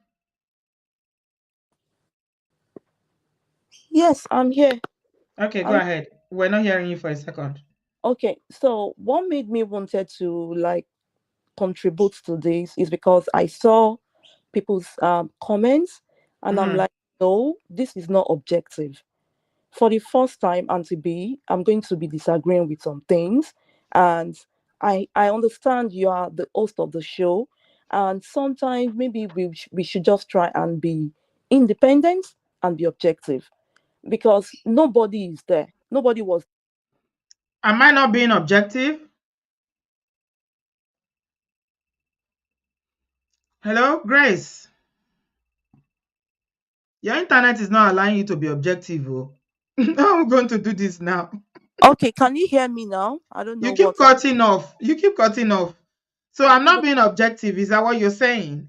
No, I said it is good when, we are being objective. I'm just talking generally. I'm not saying you're Okay. So you say you disagree. What do you disagree with? okay. So let me quickly do a flip back to, Mm-hmm. I'll start with Mobad. Okay. Yeah. So the cause of death, right? The way the boy died, it was mysterious, right? Mm-hmm. And Mm-hmm. from the interviews, that were granted by the father. So the reason why it was quickly, like it was. You see, your internet is gone again. How are we going to hear all this objectivity now? Eh? So for me, they say we should listen. We are going to be objective. Now, is it okay now? Grace, if you go off again, then I'm sorry, I'll have to let you go.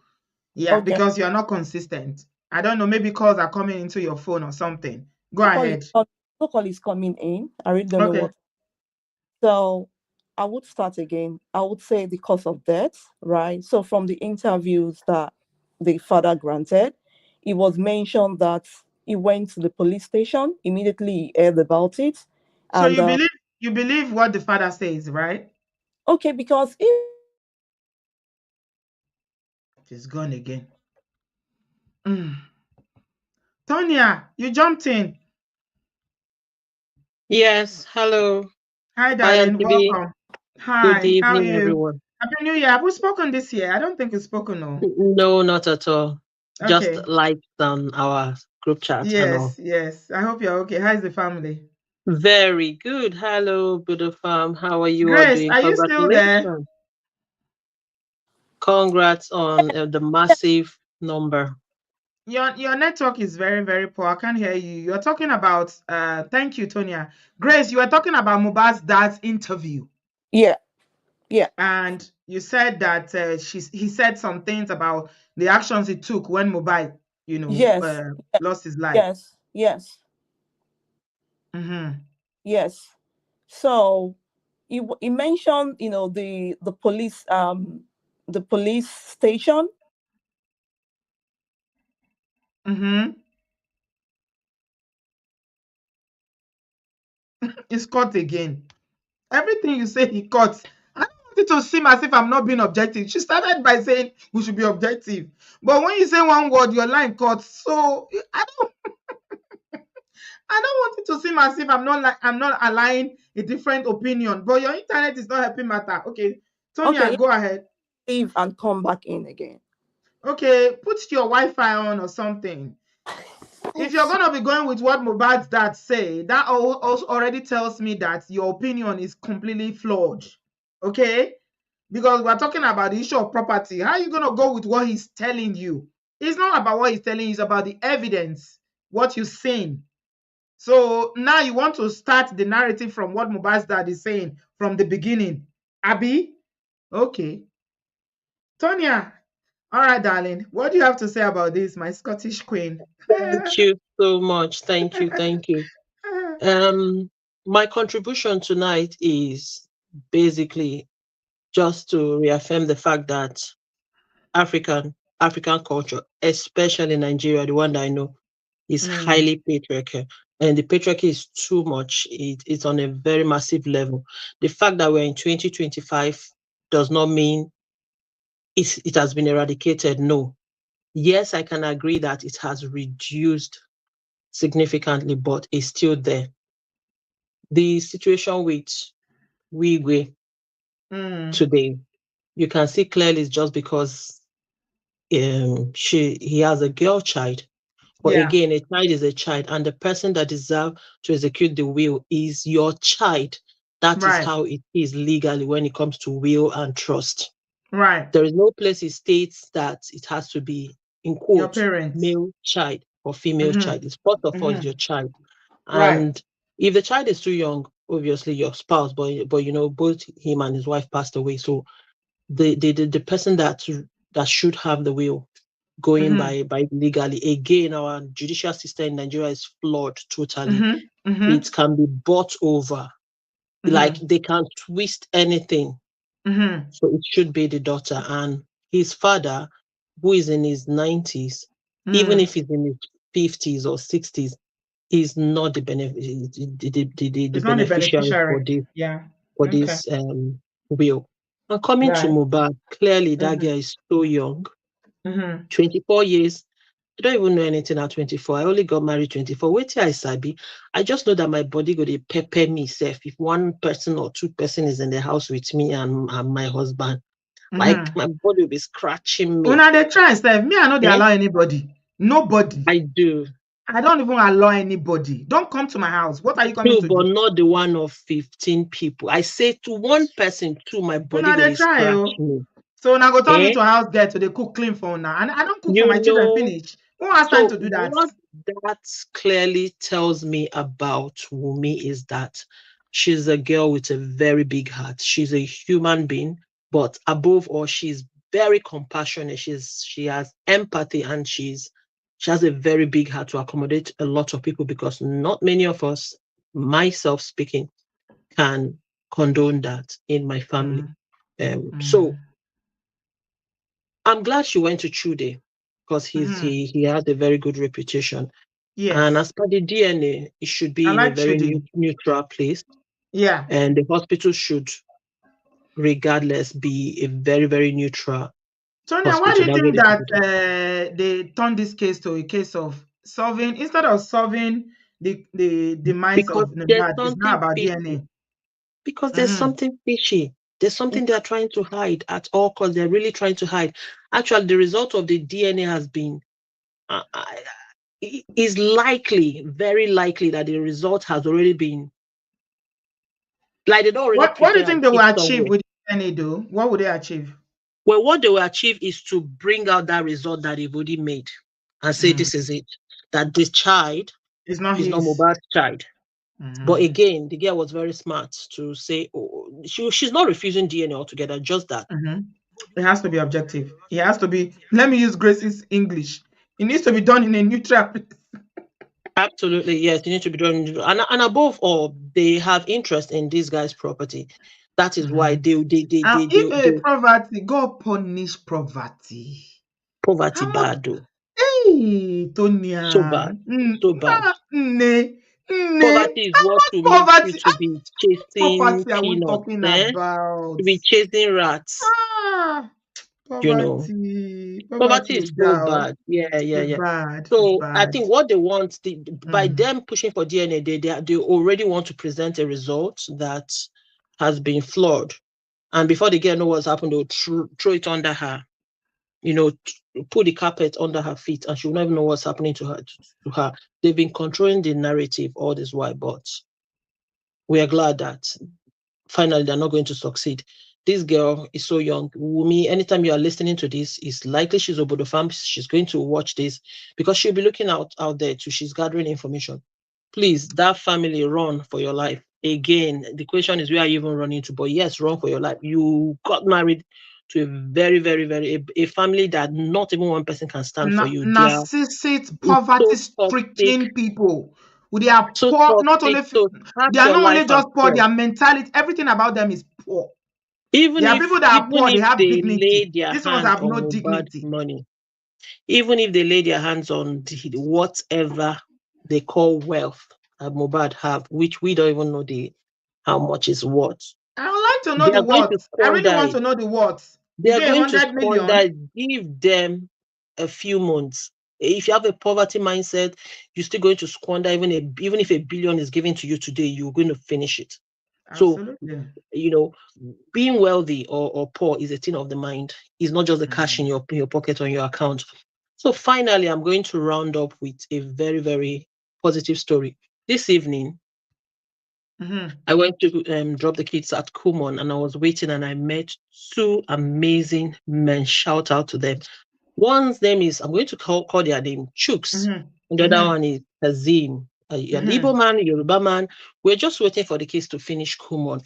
It was a 30-minute conversation, and with the code, we were not feeling the code. The conversation was really good. So these men told me something that I really like. They are Nigerian men, moved to this country, and we're all trying our best. Everybody is doing their best. But what they said was so striking. Chuk said that he find washing of plates. Once he used to tell everybody, like his wife and his kids, leave the plate for me once I come back. He likes to wash it. He said, he take off his jacket, his shoes, he goes to the kitchen. Washing plate is so therapeutic for him. I'm like, okay, tell me more. Because I have pots that I need wash. He say no, he want plates. But he's serious. He say it gives him a sense of I'm home. Washing it. That's the time he's able to reflect. And then we got talking about his children also, how he's raising them. He's a very intentional father, the kind of men that I want to groom and Intentional nurture men. boys. Because Intentional. there are Those are husband 50-year-old material. there are 50-year-old APCs that are still boys. These are the ones APC we bishops call that are husband boys. material. Are they Eh? Nigerian men? See, they are both Nigerian men. Chooks is a Nigerian. I'm meeting them for the first time, but Oh, again, they've wow. done something good that I'm proud to Introduce call their them to name. Obodo Farm. Did you tell them to subscribe to Obodo Farm? Next time you I go to don't Kumon. remember. I don't even collect their Sonia, number. next time you take your kids to Kumon, better tell them to subscribe. We need men like that. So that is Chooks. And he told me how he worked together as a family, how his wife is his admin, man, it was incredible. And then Those for are Kazim just talked about how he has noticed that what you give to women is what you get in return. If you show up for her, she will be there for you. If you don't, it's vice versa. That he don't think there's any such thing as, well, he don't think there's any such thing as, obodooyinbo women that are bad. The way they spoke, I should have introduced obodooyinbo family, but again, somebody might just be in the comment section now and saying it was me you met. I mean, it's amazing. These two men, and I didn't fail to point that out to them, to tell them that well done for what you're doing, being intentional as a father. Please make we sure love if you them. can We love speak men like that. and Kazim nurture and the boys. Chooks. Well done, well done, well Yes, done. speak and nurture Thank the boys, you. because what people are doing is incredible. We're in a country that people like Daddy Freeze, they are just there sweating and waving their hand on the videos and just saying women are brother this. But don't even manage it works. They should come so that people like this can tell them how Obodoyibo marriage works by being intentional, by being a parent. Okay, sorry about that. Tonya, it seems like you dropped off. Okay, we are back to Grace. Grace, can you hear me? Yeah. Okay, I, so yeah, I'm okay. about to end. Can you summarize what you wanted to say?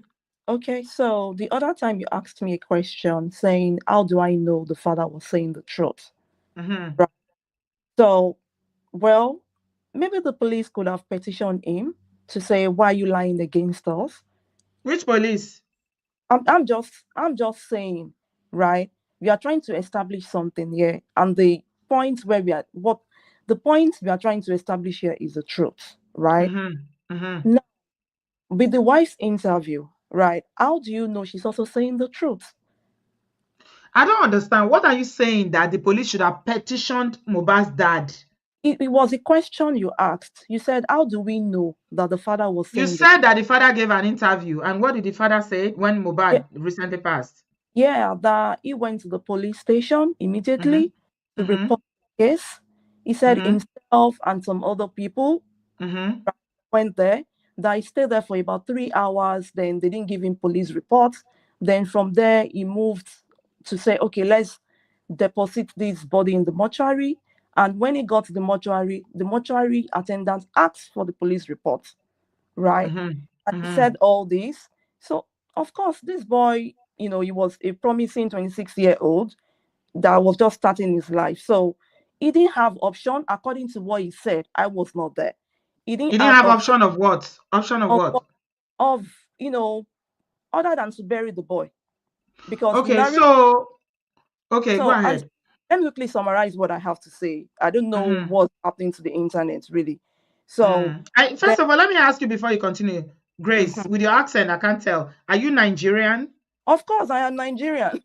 Okay, your I'm accent is not sounding like maybe you've lived in Obodoyibo for a long time because it sounds kind of different. Okay, go ahead. I'm a Nigerian. Yeah. Okay. So Mm-hmm. then it said, according to Yoruba tradition, which Mm-hmm. everyone knows, he cannot see, his own child, a dead child. Then the matter became a public matter. If in fact, when they buried the boy, some days later, but the body was exhumed. The matter became public. Then the whole thing was around, oh, what's the motive? Because the way the boy died, they saw blood. That's, it's internet, really. Nobody was there. Then the next thing is that we started seeing different bloggers, some parts for the wife, some parts for the father. And in all honesty, I would say, are the three, no, they are not perfect, right? All of them are all looking, they are all pursuing the property. But there is one thing we should. Which three people are you referring to? Okay, I'm referring to the father, the mother, the wife, maybe. Like, they are all there because, you never can tell.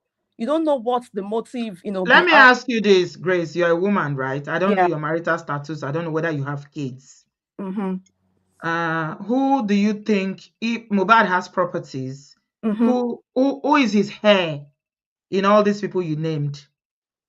Okay, so if he has a son, even if he Mm-hmm. dies without a will, it should go to the son. Okay. Yeah. So then the next thing, we start seeing bloggers. And if you look at the recent interview with Jude, right? The Mm-hmm. first Mm-hmm. 30 minutes, because that's the one I was able to hear. So it was, if you look at something, something was actually missing because I was expecting two key points to be asked. The first What thing, what was missing? okay, so I didn't really see where, it was really mentioned about, oh, this is what killed, because people are, people want to, hear what killed Mohbad. She And said it. She said it. You need to go and watch it again. She said that he reacted to the injection that was okay, given to him by the auxiliary nurse. I don't know if you know what an auxiliary nurse is. In Nigeria, they are like the CNA, the unqualified nurse. They are like a carer. Okay. She said it that he reacted to it, that actually that his friend wanted to arrest the auxiliary nurse. But the father said, no, let her go. I don't have any issue with her. So go and watch it again because I did watch it. That's what okay, she said. Mhm. okay. So she So did establish the cause. She said that he reacted to the injection that was given to him by the nurse, who is not a qualified nurse. okay, thanks for that, Auntie B. Then Mm-hmm. the next thing had to do with the autopsy, Mm-hmm. right? They Mm-hmm. said the autopsy was inconclusive and they Yeah. mentioned the lab. They Mm-hmm. went to the lab, people went to the lab in the US. The video is Mm-hmm. out there, right? Mm-hmm. For you to Mm-hmm. know that there is a lot, the matter is a bit deep. There is a lot around this boy's death. And the lab mentioned that they did not receive any specimen whatsoever with this, with respect to this particular name. How did you find that out that they didn't receive any specimen? Punch newspaper is there in Punch. Punch That the newspaper. lab said they didn't receive specimen. Yes, is So there. what's your point? What point are you making in all this? Thank you. So the point I'm making is we want to know the truth. What truth? Thank you. What exactly killed Mohbad? I've just told you. No, how do you know that's the truth, Auntie B?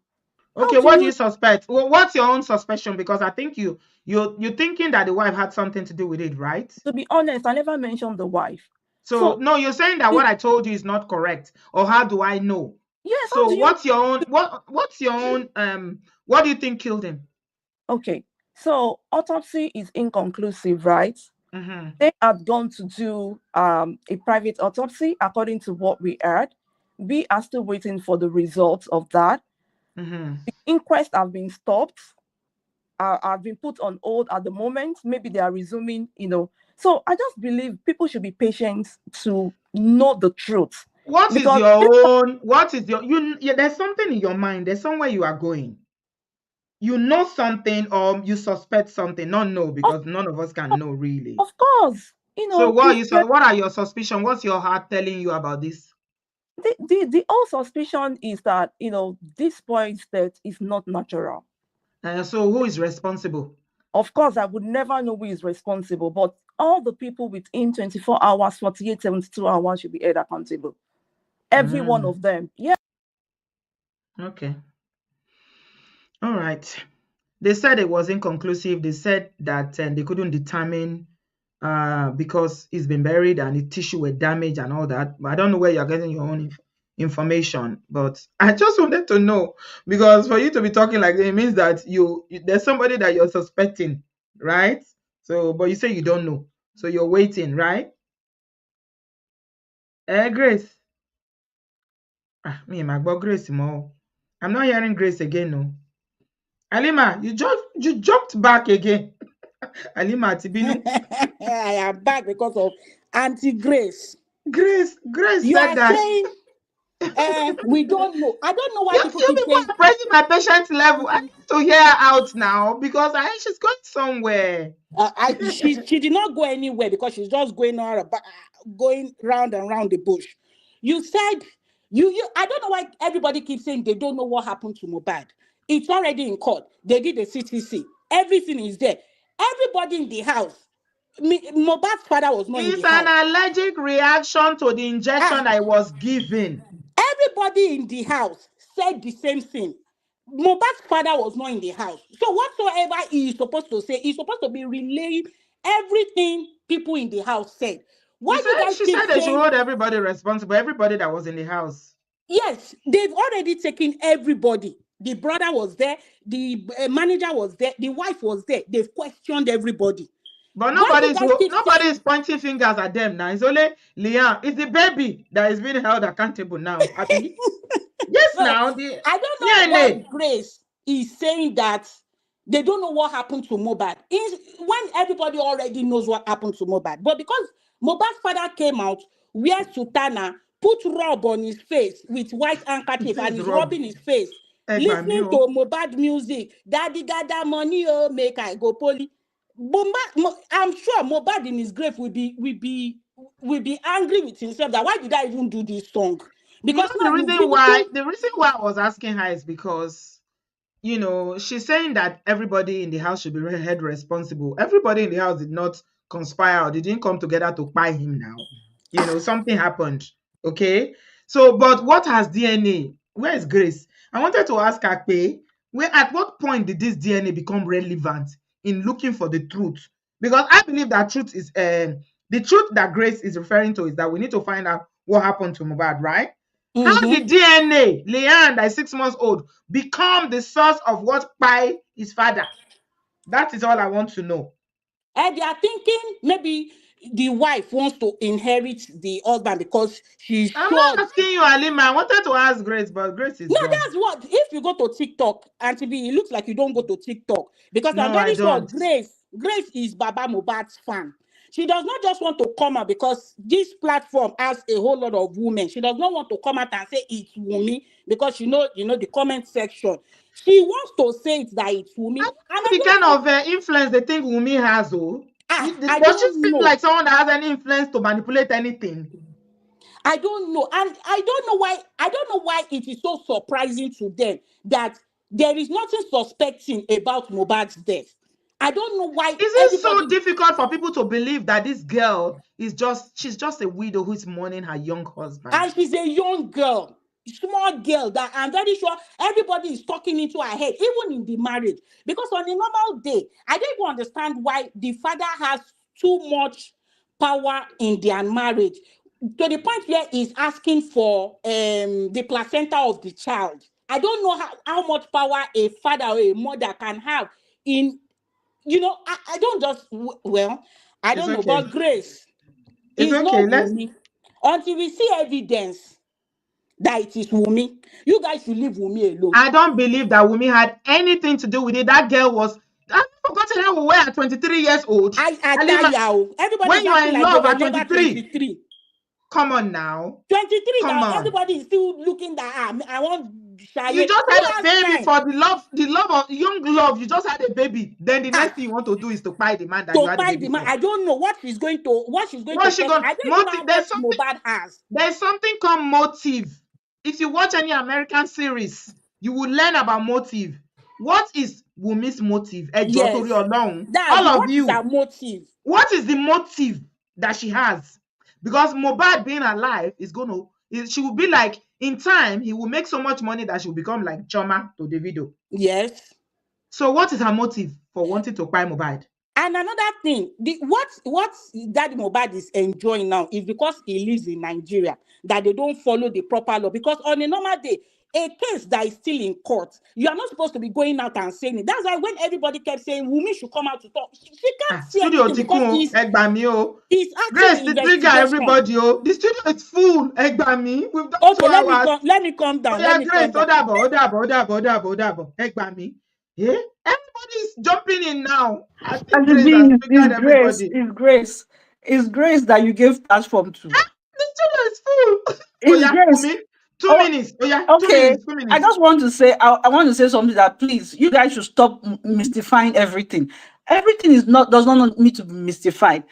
If you watch the interview, please let's do our due diligence and due care before you talk on a public platform. This is the cons of social media. Everybody has a phone and has data. They just type away. There's no critical thinking. There's no research. There's no reading. If you listen and if you read, you would see that he reacted. So it's not mystified. They are telling you that the reacting, but you are still saying No, you you want to know, know. people don't die natural by in What Nigeria. Have you people will mean that forgotten? what do people In mean that Nigeria, once you buy, Auntie somebody buyed you. You cannot die. It's not possible. Somebody Auntie must be responsible. Until they put it on that woman's head, they will not rest. Auntie B, I'm trying to respect your platform and respect you. If not, I for drag Grace. But No, I it's don't okay. understand. There's no And need. I'm not trying to bully her, but that she's sounding like as if she's not a human being, talk less of a woman. It's okay. It's okay. So It's all it's right, not fair Bumi. that you say you want to know. What else do you want to know? You want to know what they've already told you that she was not the one that made the food that he ate last. She's not the one that administered this thing. What is her motive? Like Auntie B just mentioned, she Let just me wants ask a her. child. Grace is back in the studio. Let me ask her. Grace. Yeah. Hello, dear. Yes, I'm here. So, do you think Mobad's wife, Wumi, has any motive? If Okay. Mohbad is unalived, like he do you think she has any motive to do that? Okay, so I am not her, and I would not be able to tell. No, it's a question. It's not about being her. You don't need to be her. This is Yeah, what they look at legally when you're looking at a situation like that. You don't need to be her. Do you think she has a motive?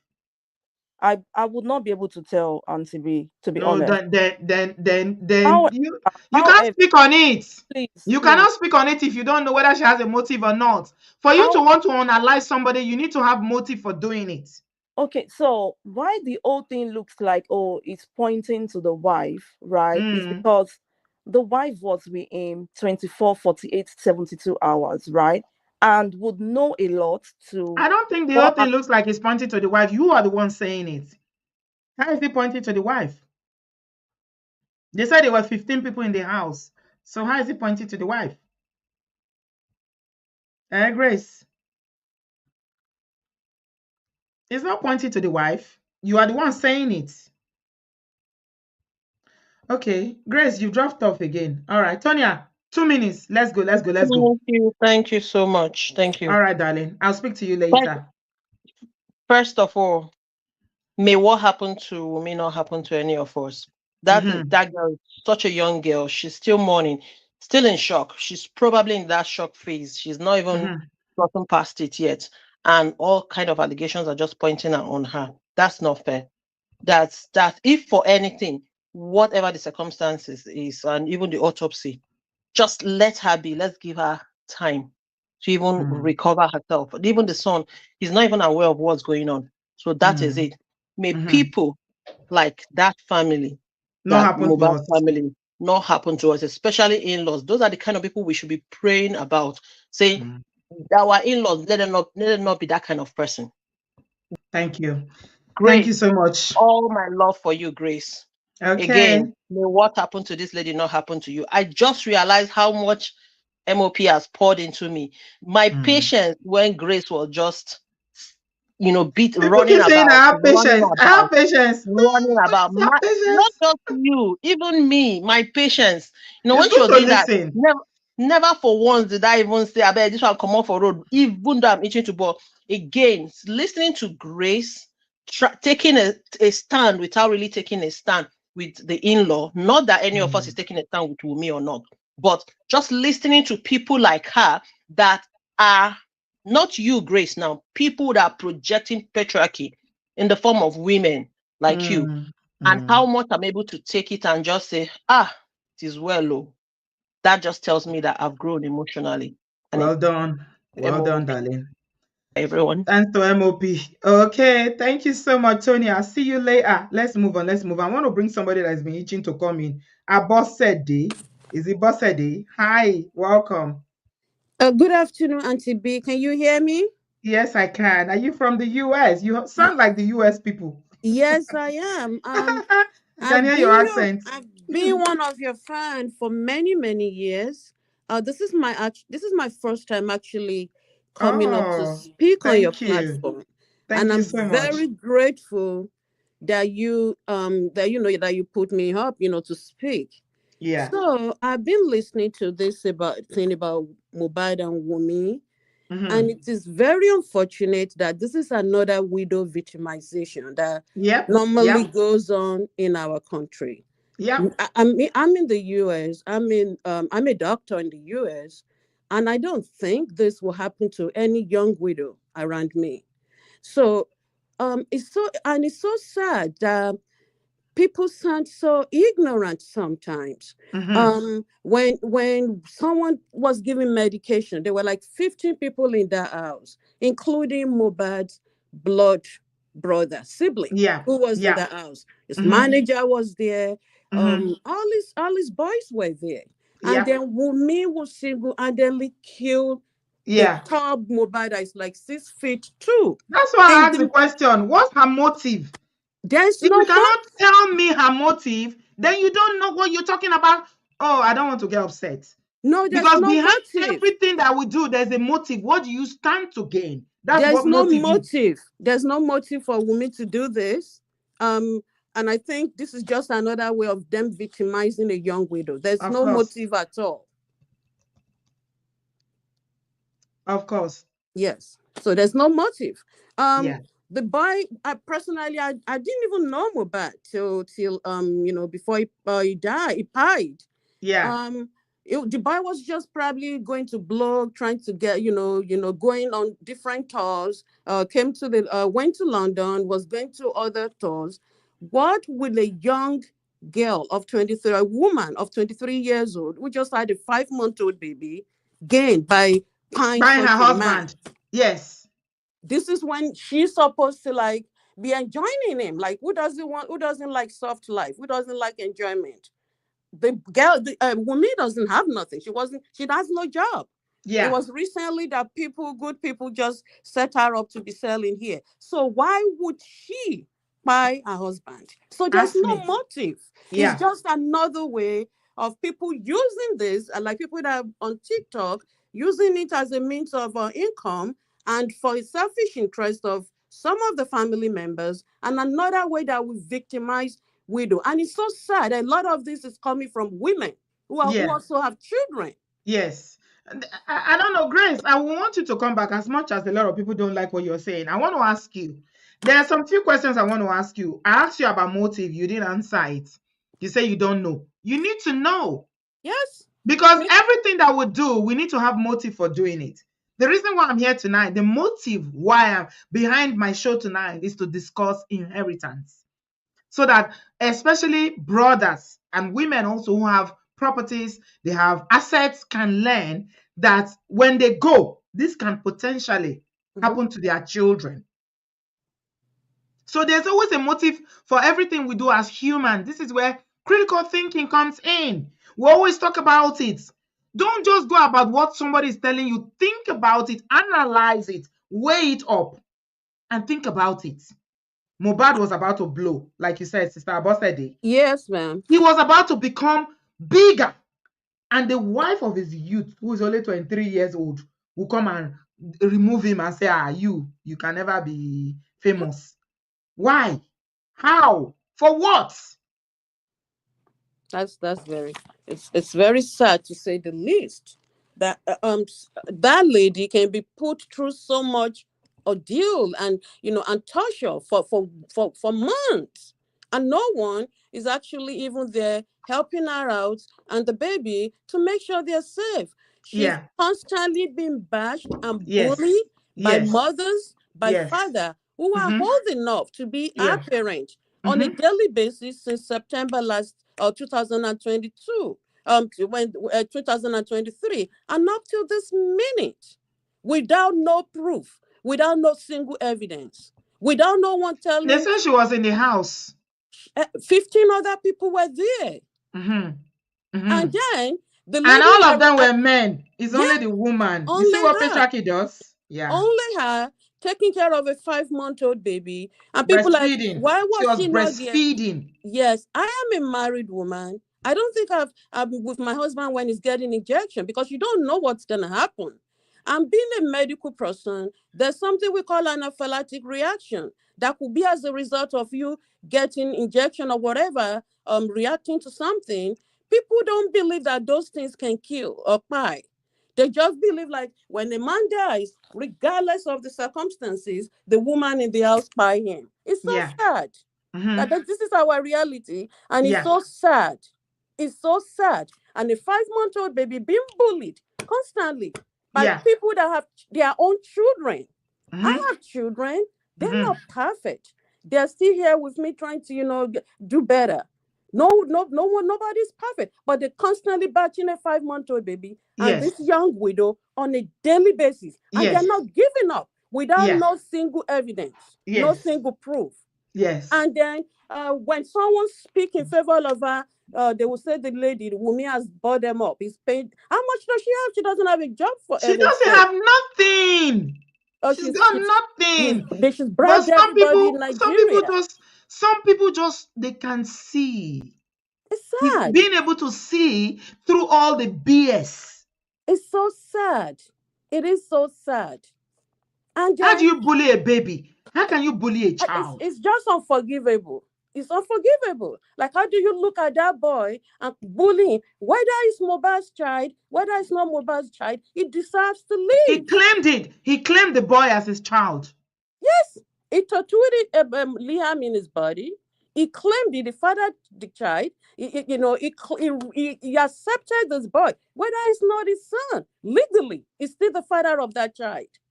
So people don't see through these different lenses. They're so fixated and concrete with their concrete thought process on these things that they already What have the a father set. said. They said the father, she said, how do I believe what Wumi is saying? And I don't believe what the father is saying. The father has Yes, ulterior motive. That's why I yes, don't believe anything he says. it's obvious. It is obvious. It is very obvious. People just cannot see past what they want to nail it. And you know the reason why I'm very sorry to say, I don't care if anyone comes for me. You know why this boy will not get justice? It's because they have predetermined who they want to nail. And so that justice will never come. It is in their mind that it is Wumi, whether she did it or not. So they Yeah. are now walking around it and trying to find all means to nail her. So that's Yeah. why they will not get any justice. Yeah. Unfortunately. I mean, the case is ruined already. It's gone. Yes. Nothing can happen now. It's gone. Yeah. But They and it's ruined the so case. sad how people don't know the impact of bullying on other people. Yeah, it's the same bullying that led to what happened to Mohbad. Yes. Because they said that the so-called people that he was working with, the producers, Naira Marley and his cohorts, were busy every day, always sending boys. They were always beating him up, treating him like, Yes. How does this boy grows up to see his father being stripped, beating, strip him naked? We saw a picture of when he was beating to, like, his body was bleeding like all over his body, And this is emotional. I mean, it's self-esteem has been damaged already, even before he fight. That maybe that bothers down to one of the reasons he doesn't even like to physically go to the hospital. He was always so afraid. And the father and mother testified to all this. This lady that everyone is bashing, I saw a picture of when EFCC came and she stood in front of a gun for this man, for Mohbad. And she was saying, shoot me. I don't know if you saw that, Auntie B. She stood in front of it. Yeah. When EFCC came to him and they were going to arrest him, this lady stood in front of a gun and she was saying, shoot. No one is reporting all those. So why now? What would be our gain, a motive for wanting him to buy? It's so you live in the US, Sister Abosede, so you already know that, in any case that is, a criminal case, the prosecutors, the first thing they are looking at is motive. And that's why I asked Grace that question. What is Wumi's motive? Why do you want to buy your husband? He's not even successful yet. He's upcoming. Yeah. Some people know him. A lot of people don't. I didn't know him. Some of the music, some of the songs. You just had a baby that is 5 months old. Why do you want to buy your husband? If you can answer this question, then you will get to the root of this matter, that this girl is just being victimized because of what people want to gain. That's it. That is it. And it's obvious. And it's so sad that we see all these things. You see, when I see Nigerian women who know, when we talk about culture and all the things that widows go through, you saw somebody that came just now and told us about her own experience of when her father died and how the brothers came, stole things and all that. The stories are, if you want me to bring widows here, they won't pop. No, my mother experienced such. I lost my dad. The only house that my mother struggled tooth and nail to build. Third day after we buried her dad, these were people that were gone for 10 years, weren't there to care for our dad when he was sick. The third day after we buried our dad, they gathered to collect that house from my mom. Yeah. If you know the horrific stories of what widows go through till today, then you will not, as a woman, in good conscience, open your mouth to say anything about this woman called Wunmi. They took everything she had.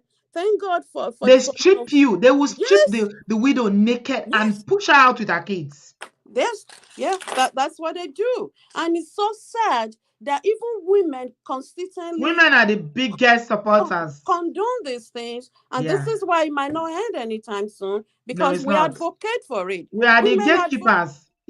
Women are the gatekeepers. Thank you so much, Auntie B. Thank you, Sister Abosede. Please call again. It's so lovely. I love your voice. Your voice is so nice, so cool and calming. Thank you so much. Please call again, okay? Thank you. I definitely will. Thank you. All right, sis. God bless you. Thank you. Okay, I'm ending now. Oh my God. Grace, you've made everybody to come in now, and Grace is still here. Okay. Grace, you are back. Yeah, Auntie B. Yeah, welcome. Thank Sissy, you are here. Sissy. Oh, I said, are you allowing Grace to talk again? Yeah, Grace is still here. We're having a conversation. It's okay. Go for it. Hey, brother fam. Hey, Auntie B. Hi. Grace without grace. Please continue. Don't say that. Sissy, don't say that. Hi, Grace without grace. So I'll say it with my full chest. Don't say that. You know, it's funny. Everybody has called the other person Jesus for all was not Jesus for anybody. This one, Grace without grace, is calling without grace. I'm not understanding. But anyways, let me listen. Hello, mute yourself. Oh, are you talking to me, Auntie B? Yes, Grace, I'm talking to you. It's like you're not listening. Are you married, if you don't mind me asking, or do you have kids? No, I'm not married. I do not have kids. Okay, all right. So I did ask you a question about motive and you couldn't answer it. You say you don't know. Oh, okay. Yeah, I said I do not know if there is any motive or not. But if you listen to the voice notes, which voice notes? It's all there in public. Where I don't know which one. I don't listen to all that trash. Yeah. So when Mohbad was asking for, there was a recording. I don't know who did the recording between himself and his wife. Sorry, Grace, I have to let you go. Oh my God. Because if you have a boyfriend or you are Oh, dating, you honestly. fight with your husband, you fight with your boyfriend, and you can say things that you don't mean.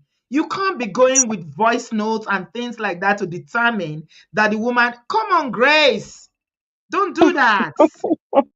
You're not married, you don't have kids. Pray that you don't marry families that will put you into this. Don't do that. Okay, you've won my patience out now. Bye-bye. Okay, I've tolerated enough. Sissy, let's go. I need to go. Like I said, I can't take grace, anymore. grace without grace. I don't understand how you come onto a platform to start forming an opinion, yet you don't actually claim to have an opinion or an idea of where you stand. You need to come and speak with your full chest. Grace is fully either a rat tail or she supports Mobad's father. My darling, those are the only two options where you're standing. Because from how she's speaking, there's no empathy, there's no concern, there's no care for a young woman. A young woman, she sounds like a young person as well, right?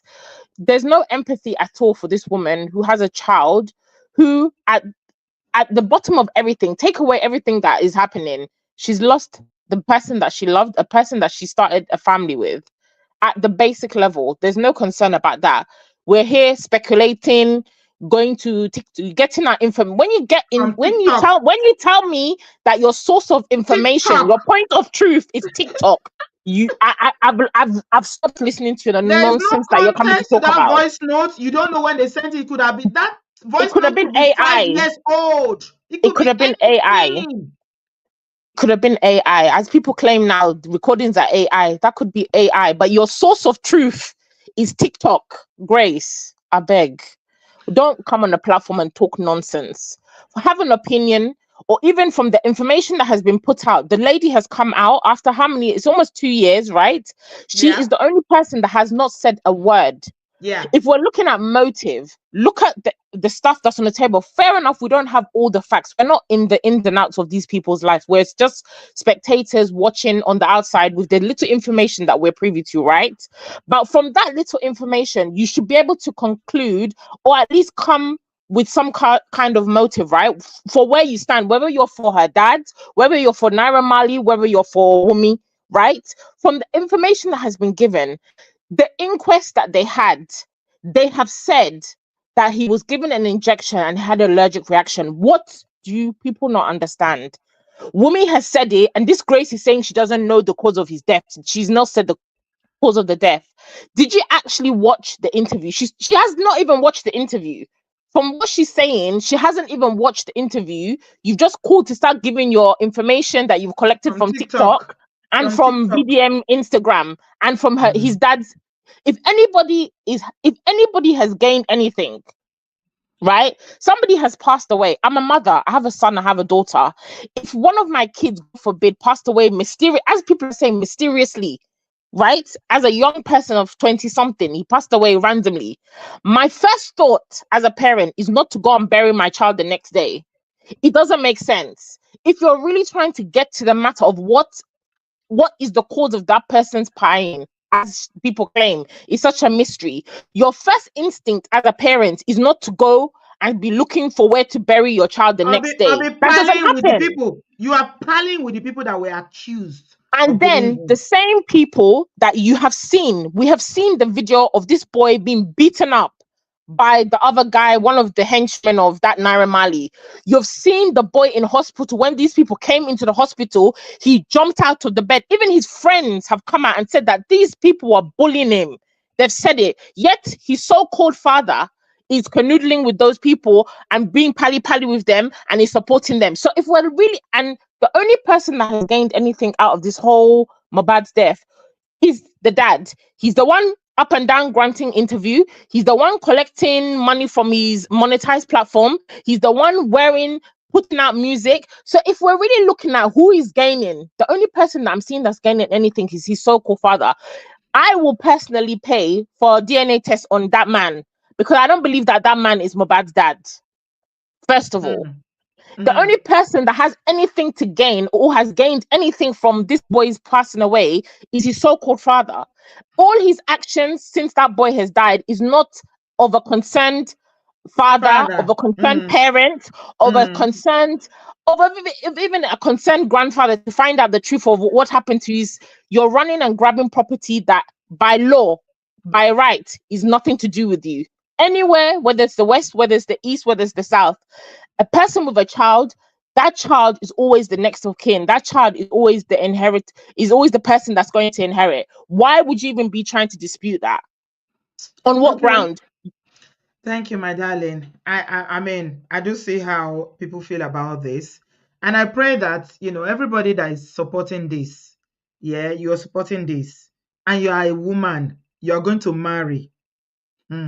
It's a shame. It's a Be shame. Let's do careful. better. Let's do better as Let's do women, better. please. Yeah. Be You're going to kind. marry. You're going to marry. You're going to have kids. So be careful staying online. Thank you, Cece. I got to go because of time. Natsu, okay, 3 minutes. Let's go, darling. Welcome. How are you?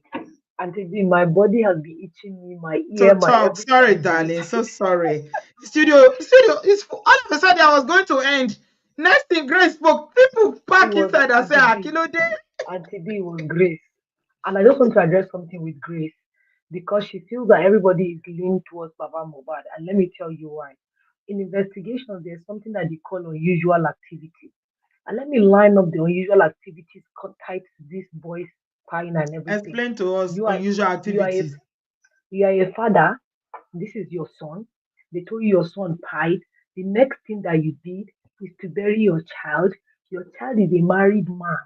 You did not inform his wife. Number one red flag. You did not inform his wife. You went to bury your child. You did not inform the party involved. You've forgotten that once your child is married to someone else, your hands is off your child. His wife and he and his wife are now one. You negate that. You went to bury your child. And then you were trying to snatch your grandson from his mother's hand because you want to take the son away with you because you want to conduct DNA test. Now, your son that took the child as his own, it's not your business to know if the child is his own or not because he has already called the child his own. Yeah. You don't understand what I'm saying? Good. You did not show any sign of empathy or anything. You went either you were granting interview left, right, and center. Wearing his clothes, releasing music. You were wearing your child's clothes. You're releasing music at the time that which your child died. So tell me, and then you wanted to do DNA on the same girl that was pregnant for your son, and you pushed for them to get married because you didn't want her to have the child out of wedlock. What changed, sir? Do you understand what I'm saying, Auntie B? And yes, now you're coming to come and be saying left, right, and center. Let me explain something to you that happened to me recently about this child issue, your child, not your child. One of my sons passed away 2 weeks ago, Auntie B. I'm so sorry, my darling. Because this child is an darling. orphan, thank you. Because this child is an orphan, his mother is still alive, his dad is dead, and his mom is not working. We took this boy. This woman handed this child over to us. And to be when they told me that my son died and his body was by the roadside, by the time we got there, his uncles on his father's side were there, and they said the boy is dead. I said, if you take my child home, I will swear for you. Take it to the hospital. They did not argue with me until I took that child to the hospital. There was nothing they did concerning his burial without our consent. Nothing. Because why? He's now and this was your adopted child. Unofficial adoption said no. Do you understand what I'm saying? But this guy, birth certificate is Mohbad's name. Liam is carrying Mohbad's last name. And you are coming to come and tell me that it's not tattooed the boy's name in his body. Auntie B, let me tell you that interview that this girl did. Baba Mohbad and his fans watch to pick what they want to pick, not to listen to the interview and digest what the girl is saying. Do you understand? From that interview, you know that it's somebody that is mourning. This girl is mourning her husband. This when she was talking about he's still not buried, she broke down. Yes. Did you see that part? Did you see that part? Which woman wants to carry a child back? Or which woman? That's why when you ask her, what does she stand to gain? She couldn't answer you because there's no woman that wants to be a single mother. There's no woman. And then in that interview, she also mentioned, all of those Raquel did not mention that one. She mentioned that when they found out that it was his brother that cooked his last meal, Baba Mohbad called Mohbad. We saw that. He tried to collude with the brother, tried to collude to try and put it on her head. Grace did not hear that one. Grace did not hear that one. Grace will hear what she wants to hear. Grace and her lives will hear what they want to hear, but she's a woman, no. I pray you get married. You marry somebody like Mohbad's dad's son. Do you so that you will understand? see Yes, what in-laws can do to you. yes, Shebi, you are yes, Nigerian. yes. Okay. And then she's never married. Marriage, If you don't know marriage how, now your if you, mates. they are basing Marriage now the your mates. they are basing the voice note on Mohbad's fight with his wife. Have you ever seen Mohbad. husband and wife fight? Have you Eh, seen husband and that they wife fight? fought. Eh. You have never seen husband and wife fight. So please, there was too many unusual activity in this thing that is leaning towards about Mohbad. But you guys are trying to distract us to shift it away from him. We will leave him alone and let karma take his place. But his child will not Absolutely. take what belongs to that child because a father is not supposed to inherit his child. A He's not war. supposed to inherit the child's Is property. is an abomination. Do you understand what I'm Is saying? his child Do that should you inherit from the understand what I'm father, saying? not father inheriting from children. The Is boy an is not even your abomination. child. Alu. The boy, the boy has bought property for you. Why are you not going with the one that he has bought for you? You're not ashamed. You are coming to beat your chest and talk about it in public with Abba and Grace. You're coming here to tell us that you didn't. We know that tells when we see them. You people should go and if you guys don't call VDM on this thing, wallahi, you guys are Don't a failure. worry, Come up don't here and worry. tell. That one, his own, don't worry. That one, Safe supporters. it's okay. Thank you, my darling Natu. I appreciate you. I pray for total restoration and may the soul of your darling son rest in peace. I'm so sorry. Really, really sorry. Tammy, I haven't seen you in a very long time. This must be really important to you for you to jump in. How are you, darling? Hi, can you hear me? Because this really, I hear a lot of static. Can you hear me? It's cracky, but go ahead. You got 5 minutes. Let me give you 5 minutes because I haven't Yes, seen you in a yes, bit. yes. How are I will you? be in. My adult I'm wife. doing, You see, I I remember am doing you. good. Okay, Yes. welcome. What I actually want to say is this, that we must teach even our daughters how to protect themselves um, once they get married. Or, I mean, um, I'm going to say this. I blame the husband and I blame the wife and I blame many other people, but mostly them because it's no way that I'm going to move to Nigeria and I'm not involved in any transaction that my husband does. It would be on me. It would be my fault if I don't know what's in that account, if I don't know how many properties. My name will be on everything. We must teach our girls and our boys that we're a unit, and I tell my kids that we're a unit, and I must know everything. Everything must pass by me. And women must be educated on what is going on, especially when it comes to finances. It's just as simple as that. But when Yeah. you're not educated on that fact, you lose out. I can't move to Nigeria and not, even though we're going back and forth, trust and believe, I know everything. I have lawyers, he have lawyers. I'm not gonna, I have 5 kids. And if something, God forbid, if something happens to me, that property goes to my husband. If something happens to my husband, that property goes to our kids.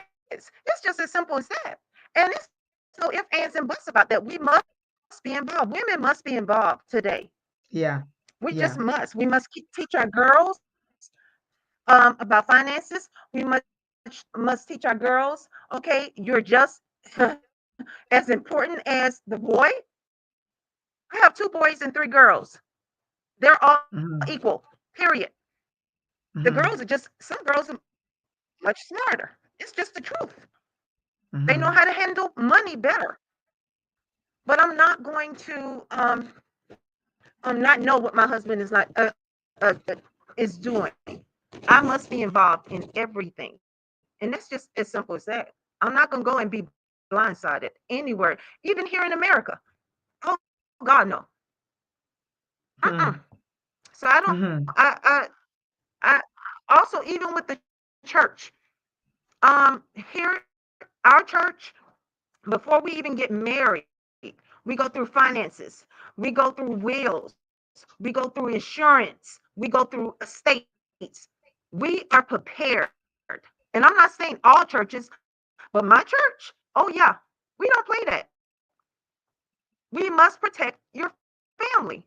It's just as simple Yeah. as that. And when you're not, if you're going to be the head. Protect your family, protect your kids, protect your wife. I preach on that. That's very important to me. Mm-hmm.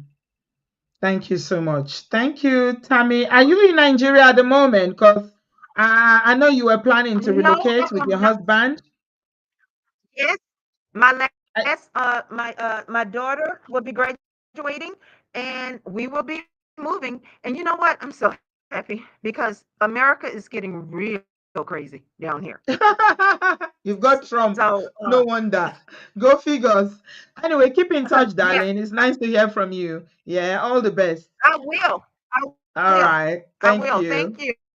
All right, Okay. darling. Bye. Bye. Bye-bye.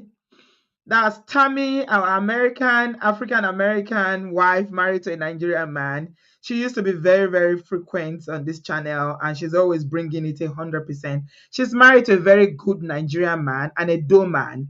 And, yeah, I remember her, even though she hasn't called for a while. Guys, we're about to end. Please give this a thumbs up. Give us a thumbs up if you've enjoyed the conversation. All of you that feel a certain kind of way, if the conversation has triggered you in any way, if this conversation has triggered you in any way, please think about it, okay? Because today we are talking about strangers, right? We don't know any of these people, whether it's Wigwe, whether it's Mobad'S and his dad and all that. We don't know them. They are strangers on the internet. But what about you? Hmm? What about you, uncle? What about you, auntie? Hmm? Please, oh, take care of your family. Make sure that your family is protected, because it is not the face of the family you see now when you are alive. Oh, when you buy, oh yeah, oh. Please give us a thumbs up. Yeah, we have over 500 people watching, but very few likes. Okay, darling, honey babe, we're ending together. I always end with people that I love. Welcome, darling. Hello, everybody. Hello, Auntie Hello. B. Hello, guys. Hello. Cece, I just want to commend you for your fantastic words. Everything that I wanted to say, you said it, and you keep it real. You keep it hot. Just want to shout you out. I don't know what to say, really. I was going to start from the tangent of Cece, but I will say that financial education is not something they teach in school. So it's really, really important for yourself and your family that you educate yourself. You really need to, in this day and age, whether you're in with assets or any type of property you have, to get proper financial advice. It's worth its weight in gold, from the point of view that if you delete, there's no issues or there's no issues in terms of clarity of who inherits. Everything is there in black and white. Everything is legalized. So I really implore people to really, get things in check in terms of wills, in terms of inheritance. It costs money. Nothing is free. Yeah. But it's worth it, because a lot of our Nigerians, I don't want to waste that type of money on, it's worth it. Yeah. If you spend money to go to weddings, to, buy gold, makeup, head tie, you can have the money for something that's a bit more important. Right. And regards to Sister Grace, I'm coming from a point of showing grace, because I think, and I don't really want to say it, because she's not been married or have kids, sometimes they don't understand or have empathy in terms of what us women go through. When you've just had a child, you are at your most vulnerable. Yep. And 6 people months, 5 months. So I'm trying to understand. Tell about postpartum. Yes, I nearly had that, because, as you know, I went through a lot, and I had my ex-husband chasing me for custody, and I just had a C-section with my second child. You're at your most vulnerable. So I'm trying to understand, and I'm trying to really be logical to understand how you would assume that she would have a motive. Sister Grace, where's the benefit of her wanting her husband to be deleted? How does she benefit? And I think that's the question that you really have to ask. Yeah. Now, we're not siding with the wife. We're just being logical. It's all about critical thinking. Yeah. And I think what Sister Grace needs to understand. Not TikTok. Not TikTok. What is that on TikTok? For you to get your information from TikTok. Yeah, for you to get your evidence from TikTok, I think you yourself, you need to really get some critical thinking. I'm not trying to be bad, but I think that the same way I always say that you need to call out bad behavior, I think that we need to call out certain things that, if you think a certain way, I'm not going to give you grace. I'm going to call you out that this doesn't make sense. And I think it's quite disappointing that you think like that. And everything that Mobad's dad has done, ask yourself the question, is that normal behavior? As CC said, something happens to your child. The first thing you do is let me find out what happened. You don't rush to bury someone. That is not normal behavior. And everything else he has done, running to every interview, wearing clothes, trying to appropriate his son's clothes or son's possessions. That's not normal behavior. So I think let's not go on this train that we now we try to stigmatize widows, because let's be on the right side of history here. And I think that I don't want to say this, but I think because you've not experienced certain things, that's probably why you're thinking the way you are. Because you don't need to. No. Let me correct you. Yes. You don't need to experience it. So I like what you said about postpartum. Yes. Because one day I'll tell you guys the story of my own postpartum. Mine was quite harsh. And plus I had a really bad one with my last baby. Yes. It was so bad. I thought I was losing my mind. Yes. She's and like I said, I got married in my late 30s. She's quite a very young lady. Plus the fact she's, having to deal with someone deleting, plus having a very young child. Where do you have time to have motive in all of this? This is that the man is parading up and down, doing a celebrity. His son is rotting in the morgue.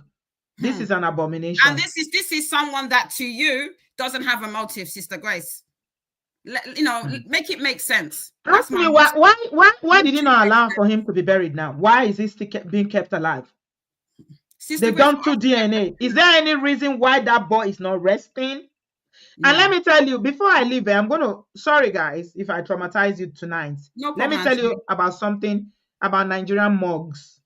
Nigeria has an electric problem. Hey. Okay? So they used to take light in case you don't understand the English. I understand. You're coding me. So UCH, this University Teaching Hospital Ibadan, I read a few days ago that patients are having to carry their generator now to go to the hospital because the hospital is owing I don't know how much millions they are owing the power company. So they cut off their electricity. So if you don't know what morgue is in Nigeria, except you have the money to go to the private, very expensive ones, the normal government one, that hospital where Mohbad is, there is no electricity most of the time. Yes. Gosh. So that freezer, which morgue is supposed to be, where the body is, there is no light most of the time. So just imagine what is happening to the body. Exactly. And as just to kind of finalize, because I know you want to get off, it's quite late. But what I would say is that his priority is going on interviews. His priorities is doing all the things to make himself relevant, not to bury his son. This happened nearly 2 years ago. Make it make sense to me how he has not buried Mohbad. And this is someone that we should, according to Sister Grace, we should align to him. This is not someone that doesn't qualify as a father, because any normal father would never behave like this. Never behave like this. This is not a father. And even if, people are speculating, and even if the child, and this is highly shocking to me because I advocate for children, is why will you bully a 5-month-old? Whether the child is his, it doesn't matter. It's a child. And if Mohbad knowingly, if that's the case, decides to be the father to a child that may not be biologically his, that's his choice. And I think it goes back to, sorry to say, our culture where we don't educate ourselves about adoption, that you can be a parent and not physically give birth. You Google it, Sister Grace. It's very, it's not a big deal. So this mentality that we should now victimize the widow. Very disappointing, unfortunately. Very disappointing. But thanks for the Oibo family, for everybody coming together. And just, we have to correct people. That's what I have to say, Auntie B. Thank you so much. I appreciate it, honey babe. Love you, love you, love you, love you, love you. Thank you, thank you. So Somebody said that Lagos has electricity. B and Q or BQB said Lagos, there's electricity in Lagos, Auntie B. Since when did they have 24 hours electricity in Yaba, Lagos, BQ and B? Uninterrupted. Is it not the same Nigeria? When? That you have uninterrupted electricity in Lagos, Yaba, Lagos. When? You know that's BS now. That's not true. And Jay reminded us that he was already exhumed. They exhumed him. Remember, he was buried. Days later, they exhumed him.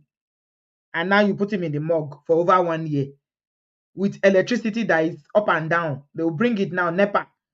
Let's call Yaba. Should we call Yaba now? We have people in Lagos. Should we call them to find out, how is Lagos? You have light?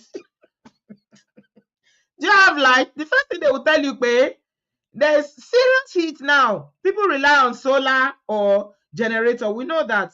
So B and Q, I don't know what you're talking about. Yeah.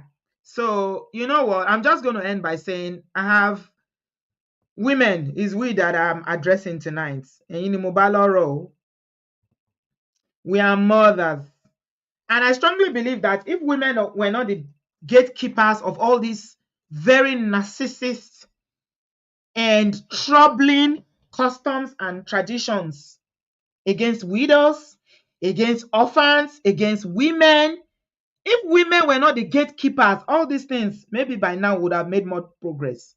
So as a woman, be careful how you support. I don't care whether you're a pick me. At the end of the day, they will still not pick you. When they pick you gone, they will drop you. They will still drop you. You saw the case of the Ghanaian woman that happened now. Did they not drop her with all the pick me she was doing? I did a show here a few days ago. Please stop it. Don't be that woman that is always out there bashing other women. I'm not saying we should support bad behavior, but think about it. I'm a woman. What is our culture? What are we known for in our culture? Widows are always victimized. They're always shamed. They drag them to all sorts of rituals to prove that they are not the ones that buy their husband. But we don't see men receiving the same treatment. So please, think about it. And before you go online now to go and join the bandwagon of people that are dragging Wumi and her son, ask yourself, is Mohbad more valuable to Wumi alive or unalive? Think about it. Which one is more valuable? Which one do you think she would have benefited for? For a girl that is 23 years old or was 24 and has no job.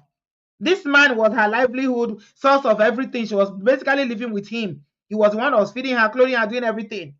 Why would she want to get rid of him? Because motive is how investigators in the Western world, that's how they usually get the criminals that are responsible for something. You can't tell me that you won't think of motive. You don't know. And you start accusing people wrongly. Think about it though, because what goes around comes around. Don't think, oh, it's social media.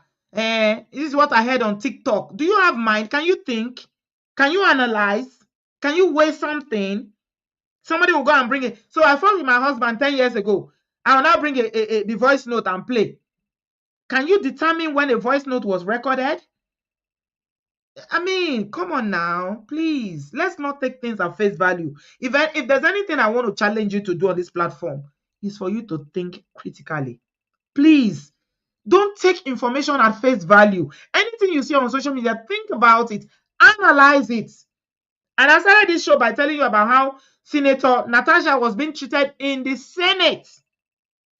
You can say that woman is in the peak of her career. For you to be a woman and you are a senator in Nigeria, that is the highest that you can get to politically. There are over 100 senatorial seats in Nigeria. Only 3 of them are women.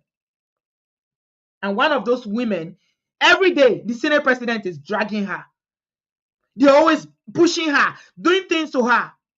This is Nigeria. It's a patriarchy. Women, stop fueling patriarchy. Stop fueling bad behavior. Stop fueling negative traditions and custom against your gender. Stop it. It's self-hate. You hate yourself. That's why. Because if you love yourself, you like yourself, and you want to promote something that favors you, then you stand up for the truth. You stand up for what is right, and you will speak up against anything that is oppressive against your gender. Anything that is oppressive culturally, religiously, you speak up. Speak up. Stop being a follower. Followers are sheep. You know sheep? They just follow. Anywhere you lead them, they'll follow. Stop being a sheep. If you want to make a difference, you want to make a change, and there are so many changes to be made, then please stop being a sheep. Question things. Don't say because social media, somebody said it on TikTok, it must be true. No, think about it. Wait, how does it profit this woman? What will she gain? Why has she not said anything all this while? And somebody said, oh, this is not even about, jealousy, it's about greed. If we want to look at the Wigwe situation, why will a 90-year-old man be challenging a will of his billionaire son? Again, it comes down to patriarchy. Tochi is a girl. They are probably thinking, oh, she's going to get married. If she gets married now, our family will come and lose. But they've forgotten that Wigwe was her father, biological father. Women, obirin, lota obirin. And if there's anything you want to learn from this platform, is for you to be a succor for another woman. Help another woman. Listen to another woman. Don't judge another woman too harshly. Be kind to another woman. It doesn't diminish you. We are not marrying the same husband, though.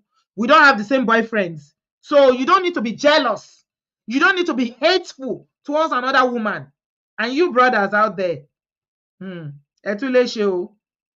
take care of your homes and make sure all this work that you're working, now you know the suffer way you suffer to make that money. Make sure that when you are gone, that your children are going to be okay. That some evil family are not going to swoop in and say, oh, it's our son. They will tell your wife that you are not a member of my family. Put things in place. Write your will. It's not going to, it will cost you a little bit, but if you don't have it in place, what it will cost when you are gone is worse.